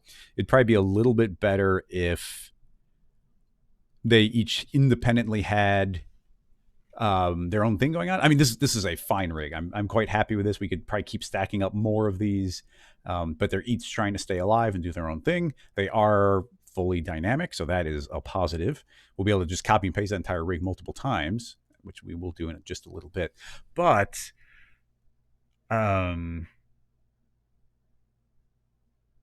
it doesn't bother me, but I'll just say it. What we could do is build a rig instead of using these turbulences. We could build a rig with a series of wind. We could use wind so that the wind is just blowing in different directions, and the wind could just spin on the y-axis, so that it's only traveling left and right, forward, and back. And then we could independently put a different wind on each one of them, so that they'd be blowing directly in random directions that would be spinning probably via a vibrate tag, or espresso or signal or something like that. So that's another way that we could have a little bit more control. So it's not the wind's not randomly blowing up and down, but it's pretty good. There's definitely a unique type of motion with what they're doing. I'm going to increase the poly count a little bit. So yeah, they look a little bit more like tops. We don't get the spin vibe, but they are independently kind of stacked and wanting to stay vertical. And now I see no reason why we couldn't make a null, put these all inside the null, and now we can copy the entire null and make a duplicate and a duplicate. And they should each do their own thing. Now, they are all sharing the same large wind and small wind. So the large wind will make them do something that looks a little bit uniform to each other, but the small wind is making them each kind of look like they're doing their own independent thing. So some of that does turn into, you could make the wind part of that system. So yeah, there's a little bit of uniformity here. I definitely get a vibe of uniformity in certain ways. I mean, they're not identical, but I don't know, it's hard to see. Yeah, I mean, overall, I do feel like there's a little uniformity. So, it's very easy to copy and paste. So what we could do is select all these, say include turbulence and small turbulence. And then we'll just move those turbulences in the null with them. And now don't copy, because if I copy, let's go ahead and rename this one 1. If I go inside of it, I guess it did copy it over there. Okay, with Espresso, it wouldn't copy, but here it did. So we can just keep that method going. So we can make a duplicate and scoot it, make a duplicate and scoot it. And now like I said, there is no seed on these. Something I would be curious about is their position universal? If I grab this and move it way over, are 2 of them going to have the same motion? Oh, okay. So they don't have a different random seed, but they are based on their relative position. That's not something I ever considered. So if I move one way over and way over, now it's almost like I gave them different random seeds. So I think when it starts, we should see them all. Yeah, now they each are inclined to tilt in a uniform way in a different direction. The big wind is saying tilt that way, and this big wind is saying tilt this way. And then given a little, now they'll each independently wiggle, and each of them independently has their own small wiggle, and those are completely unrelated. So these are free to move around, roam around, bounce into each other, and do their own thing. And it should just kind of work. Yeah, I really have to explore the connector on a connector thing more. But this is pretty cool. There's a lot. I mean, and we have a lot of control over the way these balance. We select all the dynamics tags. A very direct way is, telling these to balance lower. If I make the center of mass lower, they're all going to stay a lot more vertical. You see how they're stacked a lot more. And we can do the inverse as well. By moving this up, they're going to be more inclined to fall over. So and especially as they go down the line. So they can definitely on the extremes, that does seem to be able to escape a little bit. So I think our radius is maybe a little too big on the corner of the box. But yeah, these can now fall over because of that. So the center of balance has a lot of influence over that. But keep in mind, gravity would also have a big influence there. If I double the gravity, I think these will be a lot more inclined to... Actually, no, that's not true. More gravity might make them more inclined to stay upright, now I think about it. Or it might have no effect because it's their axis that is down. But yeah, I don't know. I don't know how much this answers the question. Well, I think the other one answered the question. This one was just having fun and going further with it. But that's pretty cool. I like it. All right. Well, let's see if we can tackle some other questions, because this one went, I don't want to say off the rails, but we went deeper on it than I was originally intending, but I am enjoying it. We'll save it just because that's really neat. Yeah, thanks for the question. It was a weird one. And thank you, Darren, for confirming that connectors can connect to connectors, which is crazy. I'm going to have to look into that. How did I not know that? Connectors have been in Cinema 4D since R12.5, and I didn't realize that they could connect to each other. That opens up a lot of possibilities. Meeks got in quick with an Instagram link. Spaten has a how to create geometry for condensation on this level of detail. That sounds dangerous. Paul has a question. Parametrically do the layered geo what is discretion? I don't even know what that word is. Seen here at time 16. That word is so weird. I gotta look at it. Trey, thank you everybody for all the questions. I can't answer all of them, obviously, and thanks for stacking them up. It's really fun. What Paul's asking, that's just such a weird word. I just have to look at it. We might not do it, but 16 seconds into this one. So it's a Vimeo. It's Nike Phantom series. Oh, from Axpanza. So those are always amazing. So you said, that's great. I like these cuts. I'm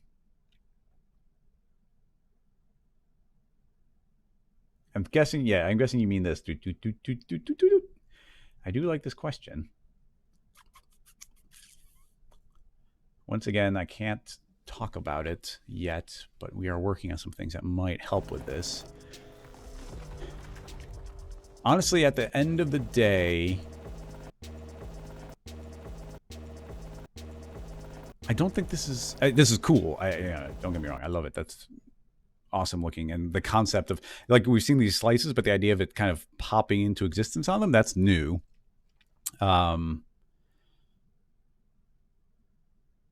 But let's just look at like a basic version of it. In fact, because the cone treated us so nicely, let's do it with a cone. So I'm going to make a cone, set it to negative y. And here's the thought. If we were to cut this up a bunch of times, and maybe we'll even do it at an angle here, 24 segments around, really kind of breaks there. I'll do 36 segments around. So you can see that there's a bunch of cuts there. To make it editable, it does have, actually, I don't know if their caps are welded in this version. UW, okay, cool. The caps are welded. So we have now made this editable. We're gonna have two versions of it. In fact, I'm gonna undo just to keep the original, make a copy, make the copy editable. And now I kind of like to do cuts at an angle just for fun. Yeah, why not? We'll see how it works. I go to the side here. I'm gonna hit K for the knife tool, and then there is J, I think, for a plane cut. Let's do K, J for a plane cut. And where this gets interesting is number of cuts. So I'm going to say I want 25 cuts. And let's see if it works by clicking. Yeah, I can click and drag. And I can see I'm going to make a whole series of cuts. So I had to click and let go. I don't want that. It's going to do a cut and then, actually, no, hit escape, undo. I'm going to start right here. It's going to snap to a point, and I can drag it to whatever orientation I want. And I'm going to do something like this. So we're at an angle. But I should have said select cuts. Maybe that will work. So now I hit escape. Enter, maybe. It's not. Yeah, I have a lot of trouble with the knife tool here. But maybe if I just change tools, you see it was cut. Now I'm going to go to edge mode, and it did select them. Okay, that's all we needed to do. Oh, this might have been a bad idea to do these at an angle. It's an arbitrary angle I just did. But let's move on. I can hit Shift C and just go edge to spline.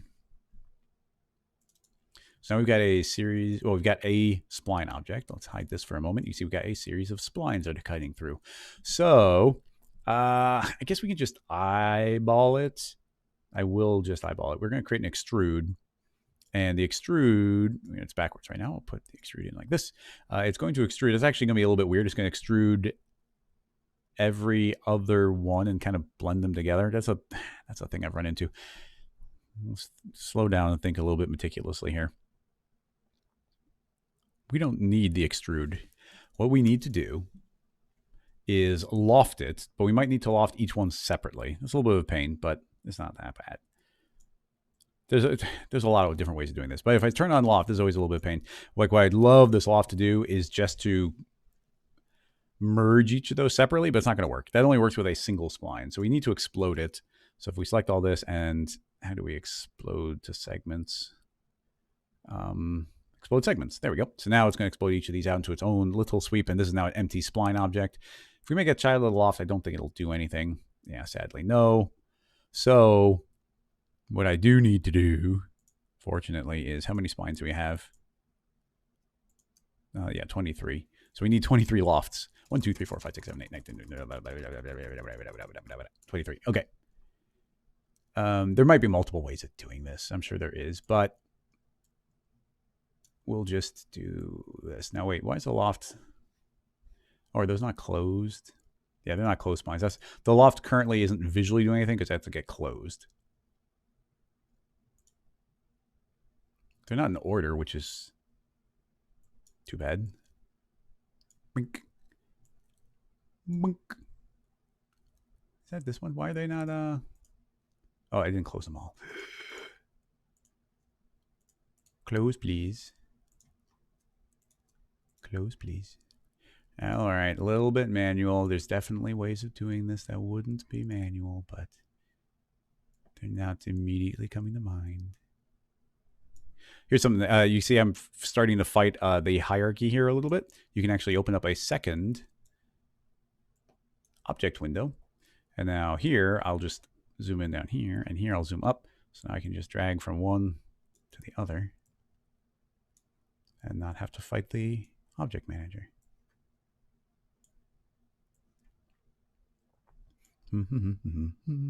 Oh, dang. You're right. Digital donut. I could have just hit Alt. Let's do that for the last of them. If I grab all these and I hold down Alt and I say loft, boom, each of them gets put in the loft. Nice tip. Tip of the day goes to Digital Donut. Yeah, what's funny is I've never actually used that in a useful way. All the time I'm like, oh, hold down Alt as I have multiple objects. And each one gets put in a connect instead of all of them into a single connect. But that's this is a good method. So anyway, these have all been lofted. And the reason for doing that is I want to get their orientation. So if I grab all of them and hit Alt-G, they'll get grouped. And now I can collapse them by holding down Control or Command as I collapse. And I can see that, boom, they've all been collapsed. And now, actually, I think it's pretty easy to, I will make a connect, put this into a connect. They don't need to weld. That just slows it down. So I'll turn off weld. Oftentimes you do want weld, but just for most of our use, we end up not welding. I guess I wish that it was off by default. That would save a lot of, not crashing, but making cinema have a big old hiccup.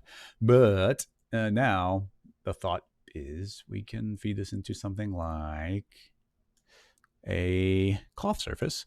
And now based on the actual surface here, it's actually going to extrude it based on its orientation. Although you will see that we have a couple of rebels here. These three don't want to cooperate. So we do have to turn on the connect to independently grab that one, and that one.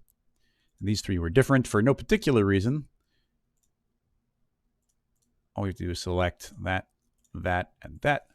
Point mode, select all, right click, point order, reverse. So they spun. Why those three were in a different order, I don't know. But now you see they are all pushing in the correct direction. So now we've got our loft. And now this was just a way of, you see that we've now converted this into a series of slices. So a little bit of that combination, and it is working nicely. The Fong gets messed up when it comes to the cloth surface. That is not unusual, but we can put it into a connect. Don't weld, manual breaks, move the Fong tag up, and then we fix the Fong. So now we have our original shape and then the new one. The new one's not bigger, but in this case, I would just move the cone up a little bit. So for this converting from one shape to the other, I guess it's based on the resolution we put it in. But hopefully this is pretty straightforward where I can grab this connect and feed it into a fracture object. Yeah, there we go. Fracture explodes segments, and now each one of those should be exploded out as its own separate piece, which means with any luck, we can make a plane effector. And now they're all getting pushed, but with a linear fall off set to Y plus. Let's see. Yeah, you can see they're each moving. Change the length to be a lot smaller. And now, now you can see I can move this up. Now, instead of them moving into position, we'll just have them scale into existence. Now, they will just pop in, but that's what I think the animation was doing. So we're going to say scale, uniform scale, absolute scale, -1. And now they scale down to nothing. And I don't want them doing this transition in. If you wanted the transition, you could be like transition in, that's nice.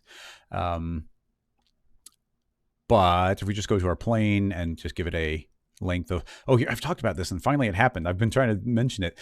And so all the time you'll see me when I'm using a linear field, I don't put it to 0. And you'll see right here, I put it to 0 and it breaks. What really should be happening is everything above it should be doing one thing and everything below it should be doing the other. It's not. But if I set the length to 0.001, then suddenly it does work. So I don't know if it's a bug or what, but now they should just be, for all purposes, popping in, unless it's caught in that transition in between, which it would be a fractional one, partial one. And now if these just had the same material,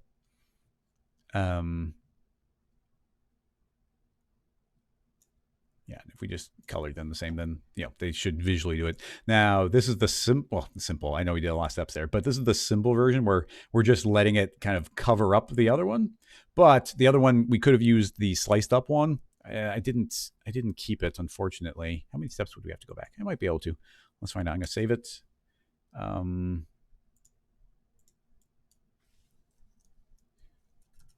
3A.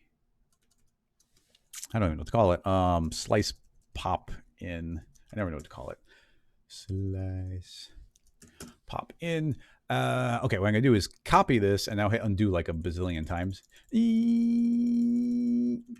Is it quicker to... Okay, I can hold down undo.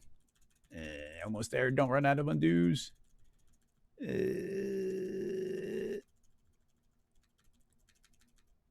Almost. I ran out. I ran out just at the wrong time. Actually, is that even true? How would we get the cuts there? I might not have, even undoing, I don't think would have actually done it. Did run out of undos right when I wanted to, but I'm going to just leave all that and paste back in this. I guess what I would do is slice this up so we can hide all the other parts. And we need to grab this as a series of loops and then close it. Now, so what I want to do is what I want to do is make each of these rings its own object. I can't do that.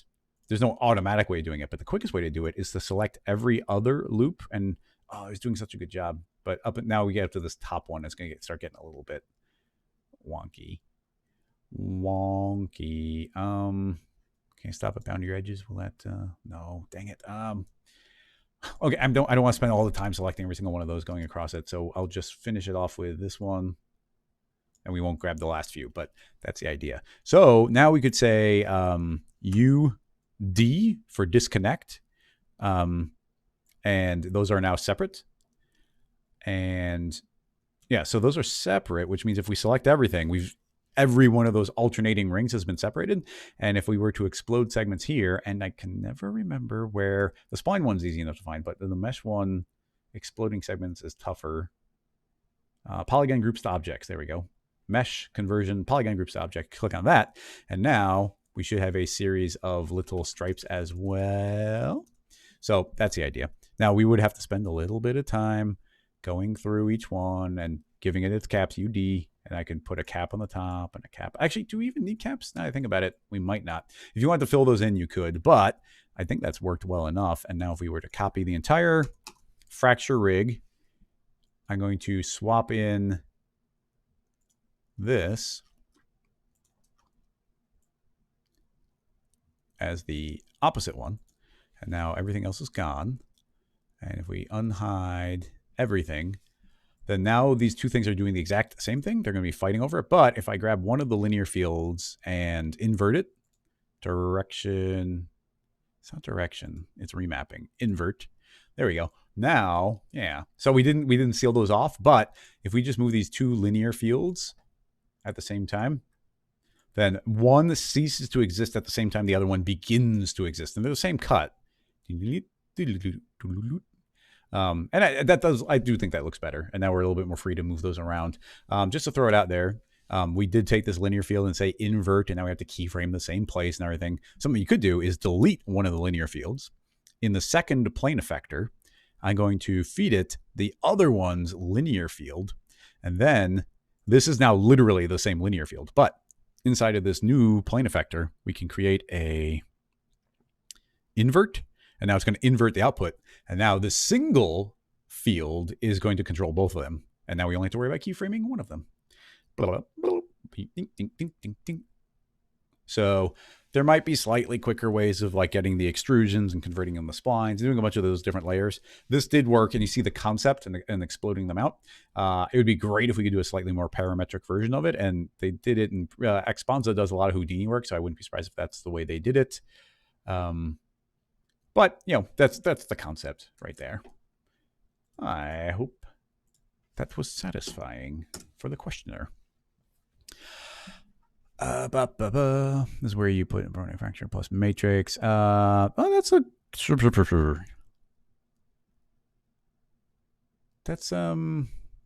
good point. Spaten is mentioning how you can convert these to. We could have done the same cut with Voronoi fracture, just to show you what he's talking about, because it is a good idea. I can bring this cone. This is still the parametric version of the cone. If we were to throw this into a fracture, it's going to break apart randomly. I don't want it to break apart randomly. Go to sources, delete that, and instead make a matrix object. We feed this matrix object in as the source. That's going to create these cool little cube shapes, but the matrix could be instead 1 by 25 by 1, and now we get a line of them. And now you can see it's created a series of slices along these. Just to spend a moment talking about it, because why not? The reason that we get a series of slices when we have a line like this is the way Voronoi calculates is it takes a point in space, and that becomes each one of these rectangles, and it says what's the halfway point between one and another one. Now, typically one would be floating in space over here, and one would be floating in space in there, and then the halfway point would be a line. What am I doing? I should be showing this here. If there was a point in space right here and a point in space right here, then normally it would cut it right in between those two. But then if there's another point right here, then it cuts at the halfway point between those. And if there's a point right here, it's going to cut at the halfway point between those. And it just starts casting this line out as far as it can until it starts intersecting with other ones. That's what the fracture actually does. But what we're doing right here is we're just creating a series of vertical dots. And these vertical dots are representing the spaces, which means the halfway point between them here would just be a line, and halfway point between here would be a line. And so we just get the series of lines going across, and that's why it works that way. So cool. I'm happy we were able to do drawing directly on the stream now. Yeah, that's a new feature we have. Okay, so having said all that, it's now super easy to grab this and just tilt it off to the side. And now we get all of these slices like that. I wonder if we could have saved ourselves a lot of trouble. Like hollow. Yeah, close and optimize holes. We might have been able to, because each of these is, it would have been great if we can get just the slice. But there's no way of just getting, oh, that'd be such a cool feature. I should mention that to the person who coded this. I chat with him sometimes. It'd be great if this could return just the slices. Oh, that'd be so good. That should be easy. They already have that information. Even the selection, like we could say, we can create a selection for the different faces. Actually, it creates them automatically. But if we make this editable, it actually already has all of the selections. So can you, yeah, I guess we can select them all. So here's like the inside faces. This would double up, but we could, I can select that and click the button, select polygons. We go into polygon mode, and these are all selected. Then we should see that, wait, let's deselect all, grab that, say select polygons, and that was select, these were outside faces. So if I deleted those, nope, that didn't work. Huh.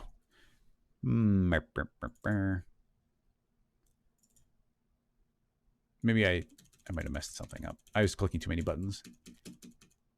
Yeah, hull only, hollow object. Yeah, I'm not sure. Yeah, we can do that. That gives us those outer slices, but if we turn on, what did I do? Yeah, optimize and close holes. I didn't do that. So optimize and close holes, that will do this. And that gives us those slices. And yeah, it couldn't just return one, but it would be great just to get that slice out. But yeah, you can see how we were able, super cleanly and parametrically do this. And this is much better to have controlled this than making it editable, grabbing each slice, alternating them, even though the alternating is good information. This is a lot more elegant. We should have started this way. Didn't even think about it. Yeah, what time is it? We got about 10 minutes. How quickly can we? We'll see. I don't mind going a little bit over. Let's grab one more question and see what we got. Let's see. Tom and Spatten jumped in right when it looked like it was wrapping up. So let's see what we got here. Tom, thoughts on progressive slicing animation? Well, we've just been talking about progressive slicing animation. This is Alt-Shift-D. Roland. So let's see what we got here. I don't think we've ever looked at anything from Alt-Shift.de before. Wee. Ooh. Look at that. Cut. That's cool.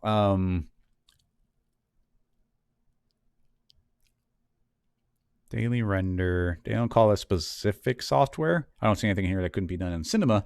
I will say that I don't see anything parametric here. Everything here is going to be manual. Cut. I do like it. I wonder how parametric you could make it. I mean, honestly, we're almost just continuing from this shape. We'll change our base shape because we've been staring at the cone for too long. If we just created 2, then we'll get a cut right across it. and we can place it exactly where we want there to be the cut. Now, the matrix is on a particular rotation, so that's fine. Now, I just wonder how manual we have to make it, or how parametric we could. I guess there's no reason not to. Let's not have any space there, so we can leave it like that. So that's cut. Now, if the matrix itself has if we make a plane effector,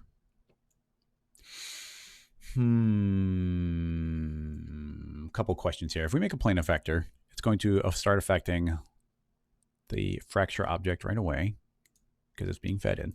We make the plane effector a child of the matrix and zero out the PSR. So it's taken on the position, and the rotation of it. I don't want to move up. What I want to do is rotate. So we'll worry about that in a moment. Actually, I'll turn it on just so we can see it. 90.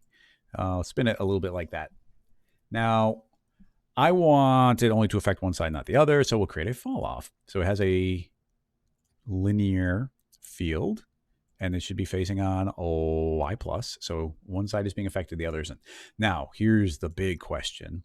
We need to shrink this way down, length 0.001. We just saw that last time. So this should be affecting one side, not the other. Cool, exactly what we want. But the problem is that all of these rotations are super duper arbitrary. So this is currently transforming based on the nodes space, but I'm going to try changing it on the effectors space. Yes. Okay, this is promising. So we are now rotating based on the orientation of the effector, which is now matching the matrix object. So you can see here that when this spins, it's spinning right where the matrix was. So cool. Now let's see if the concept continues working. Actually, now I think about it, this should be a little bit more of a elongated shape to work well. I don't know how well a tube will work, but let's make a tube. Tube. This needs to have a thinner hole, make it skinnier overall, a little bit taller. All right, now we'll put that in the fracture. That should slice perfectly. Yeah, now we get a cooler looking spin. It is spinning correctly. It's right on that slice. Now, can we do it again is the question. So here is the thought. We have to take both of these and copy and paste the entire rig. With the entire rig copy and pasted, we delete out the new tube and we feed the fracture in again. So now we get a new cut. The new cut is based off the matrix that got copy and pasted with it. And we can't have the same orientation, so we rotate this to something new like that. Now, when it rotated,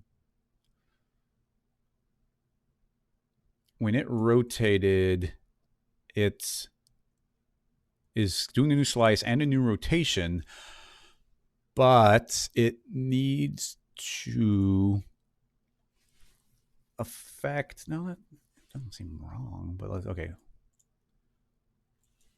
Let's go step by step. So this is the current cut. And if I say rotate based on your axis, it's only going across the line. So now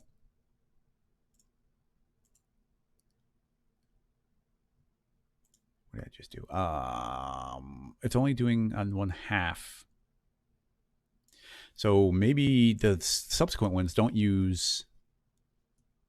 No, we do use it. It's on one side. It should be everything over there, but they don't pivot from there. Yeah. See, here's where it starts becoming perhaps a little bit more manual, because what we want to do is have this spin, but you see this other piece right here. That's not spinning. And that, I'm not even sure why that's not spinning. I think it should spin because it's everything within the linear field. So if I were to move this, is it spun?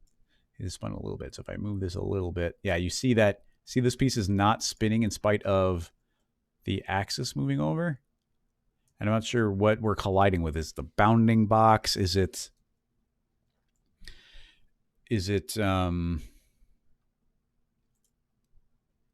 transform mode, absolute? Nope. Yeah, definitely don't want to do that. Remap.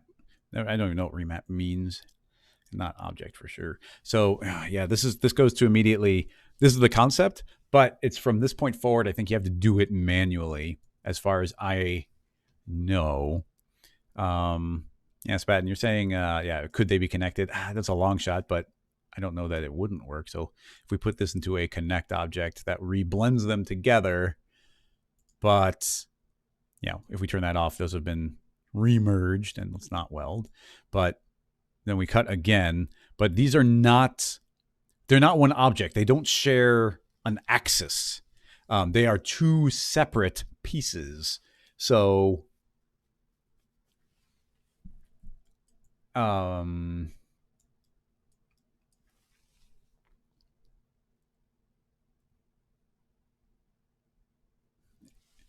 yeah, they're both separate pieces, and you need them to rotate. And the transform mode, I even want to kind of be like, oh, they need to be absolute. But now absolute just means like absolute in the world, maybe? What's even happening? Yeah, that's weird. It pops as soon as I rotate it. But yeah, this other one is still just not being caught. And it's just like its position, the position of this second piece isn't being caught. Even though this is dead for all purposes. This one isn't doing anything. We make that editable. This one should now be taking over all of the pieces. And that cuts, but it's still returning.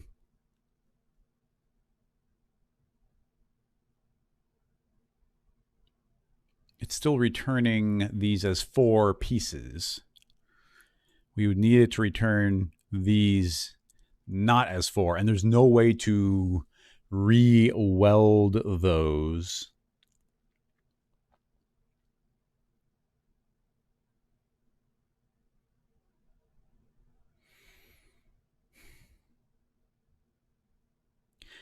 Yeah, I don't think so, Zach. I was thinking about that, but if we take the same, here's the problem: is even if we got it working. So there's 2 different problems we're having.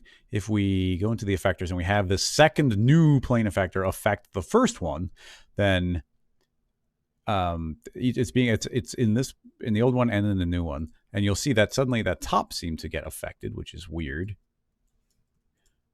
You can see that those top 2 are moving. Very strange, honestly, because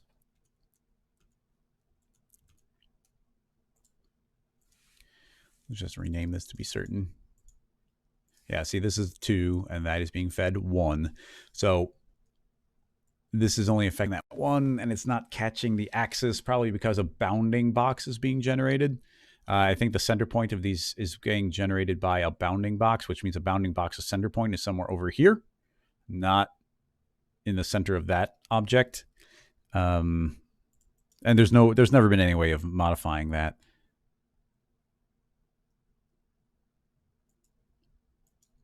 But even if we like, okay, let's super fake this, and I'm going to move this into such a position. I'm going to rotate it. That should force it there. Now I've moved it into such a position where those 2 are being caught. We're faking it now. It's not, we've already broken it, but it's grabbing those 2 pieces. But those 2 pieces will never move as a uniform piece. Like this is now based on the transform space of the effector, but not its axis, not its center point. So as I rotate these, they're separate. Then no matter how I rotate them, they're going to be separate. In the transform mode, if we were to set this to absolute, yeah, they spin independently, and we need them not to spin independently, and I don't think there's any way to make them not do that. So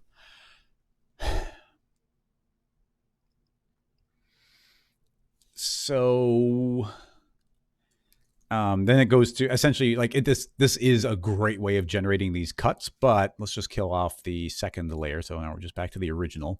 So that does this, but now we'd have to take this and somehow keyframe it. I mean, like what they made was really impressive, because we would need to somehow take what we made here, keyframe it, where it's like, oh, okay, it's all lined up, and then it's cut. And then now that it's cut, like bake that down into a second rig. I wonder if it would just be I'm not even close to thinking of a parametric rig. We just kind of start walking up the step ladder of how that might be done, and we found limitation. I was expecting that we would probably hit some limitation. In fact, this worked better than I thought it would. But would you go and make that? It's like, oh, that's our rig. This is now step 1. And then you would bake that, that becomes step 1. And then you copy and paste it. Step 1 is hidden, and you would keyframe that separately, let it spin, do its thing. And now we have this. And it's like, okay, cool. We're working from this. So bake this down. So we would, let's just see as a test. Bake this down, connect, don't weld, make it editable. We don't need any of that stuff. So now this becomes a singular mesh, but these are still 2 separate pieces. And if we put these back into a fracture,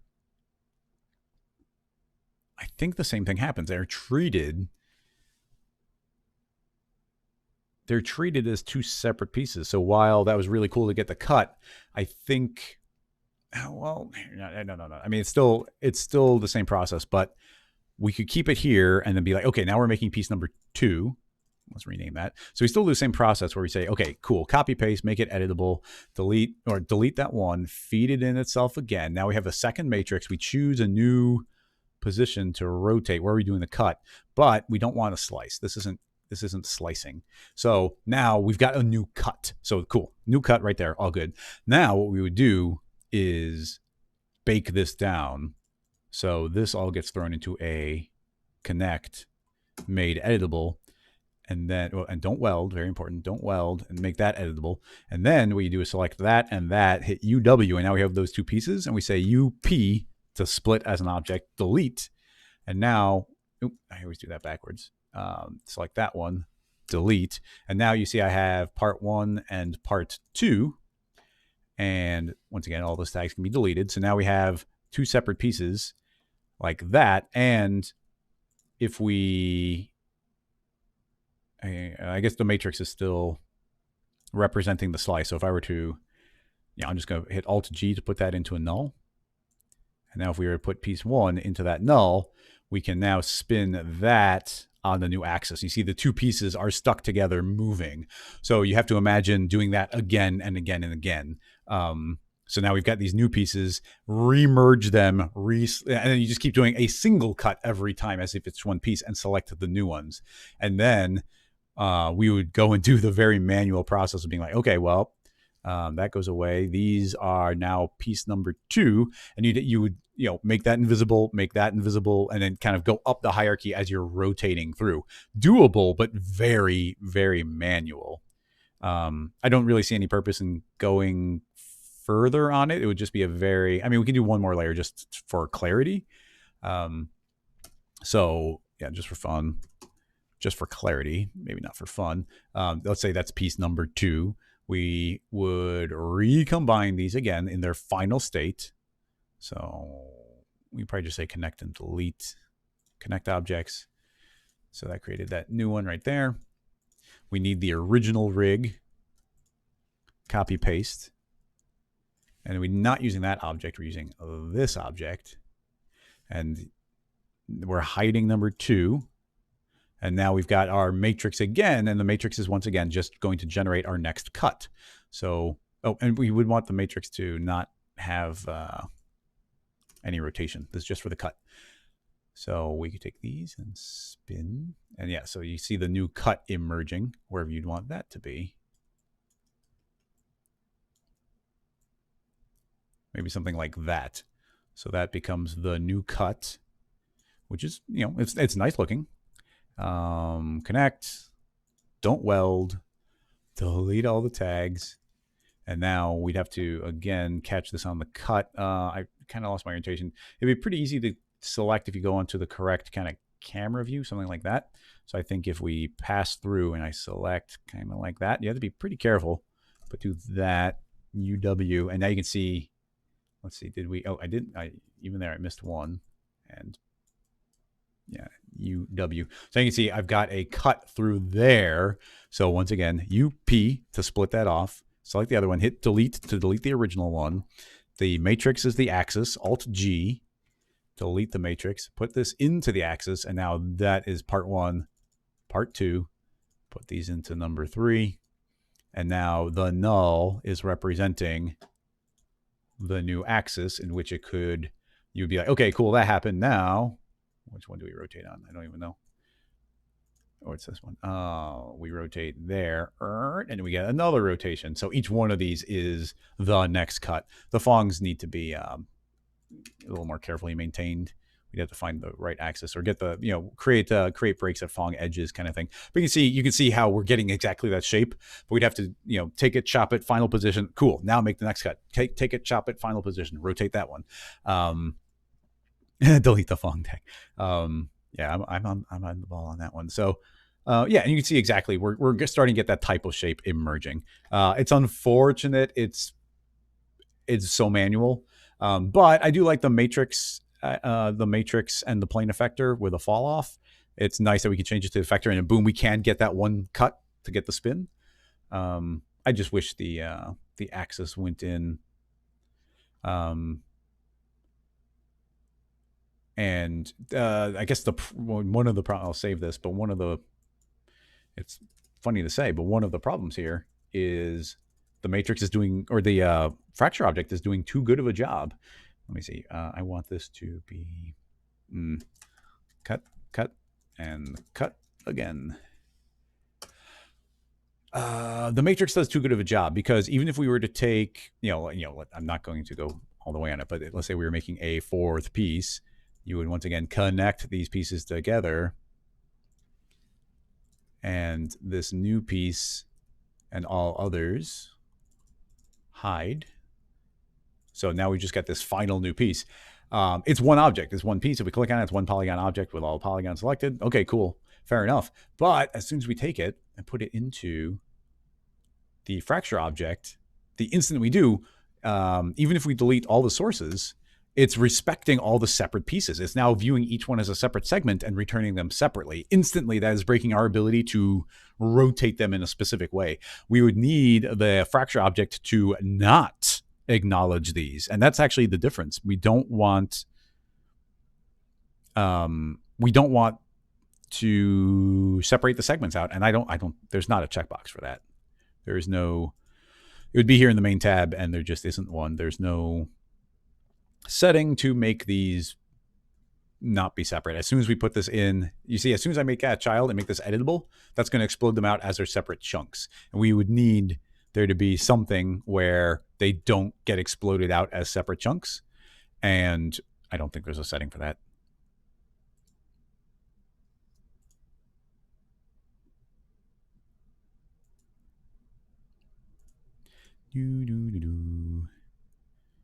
Geometry glue based on a fall off. Fall off is a fall off object, isn't it? Yeah. Yeah, glue fall offs. That would glue them together. But even if there's a linear field, that doesn't, yeah, that's not doing anything. Blurp. Yeah, too bad. If there's a way of doing that, if there's a way of putting into this fracture and not getting separate segments, and maybe there'd be something to do. But there is not. Anyway, that should wrap that up. Thank you so much, everybody, for coming and hanging out. Quick word again for the YouTube version of the recording. We have announced the next Half-Res in Chicago. It's a one-night motion graphics conference where it's a bunch of 5 different talks and a whole bunch of partying and drinking just for one night. It's really fun. September 18th. Head to halfres.com to sign up for the newsletter. The tickets aren't not for sale yet, but we got to save the date. It'd be great if people make it out. It's really fun. We get like 400 people. It's really cool. So yeah, just want to do a shout out there. Thank you so much, everybody, for coming and asking amazing questions. It's always a lot of fun. Tomorrow will be the bonus stream for anybody supporting on Patreon. So that's always fun. Maybe we'll be playing with the new connector things we learned about today. That should be really neat. And along those lines, a big shout out to everybody helping and supporting on Patreon. It enables me to do these streams and the bonus stream especially, and keep working on tutorials. Make sure you head to rocketlassoslack.com to join the Slack channel if you're not already on there. And yeah, lots of people answering questions, continuing the conversation, doing different challenges and contests. And I just want to do a final thank you to everybody supporting on Patreon. So let me run that, and I'll see everybody either tomorrow or next week. So bye-bye, everybody.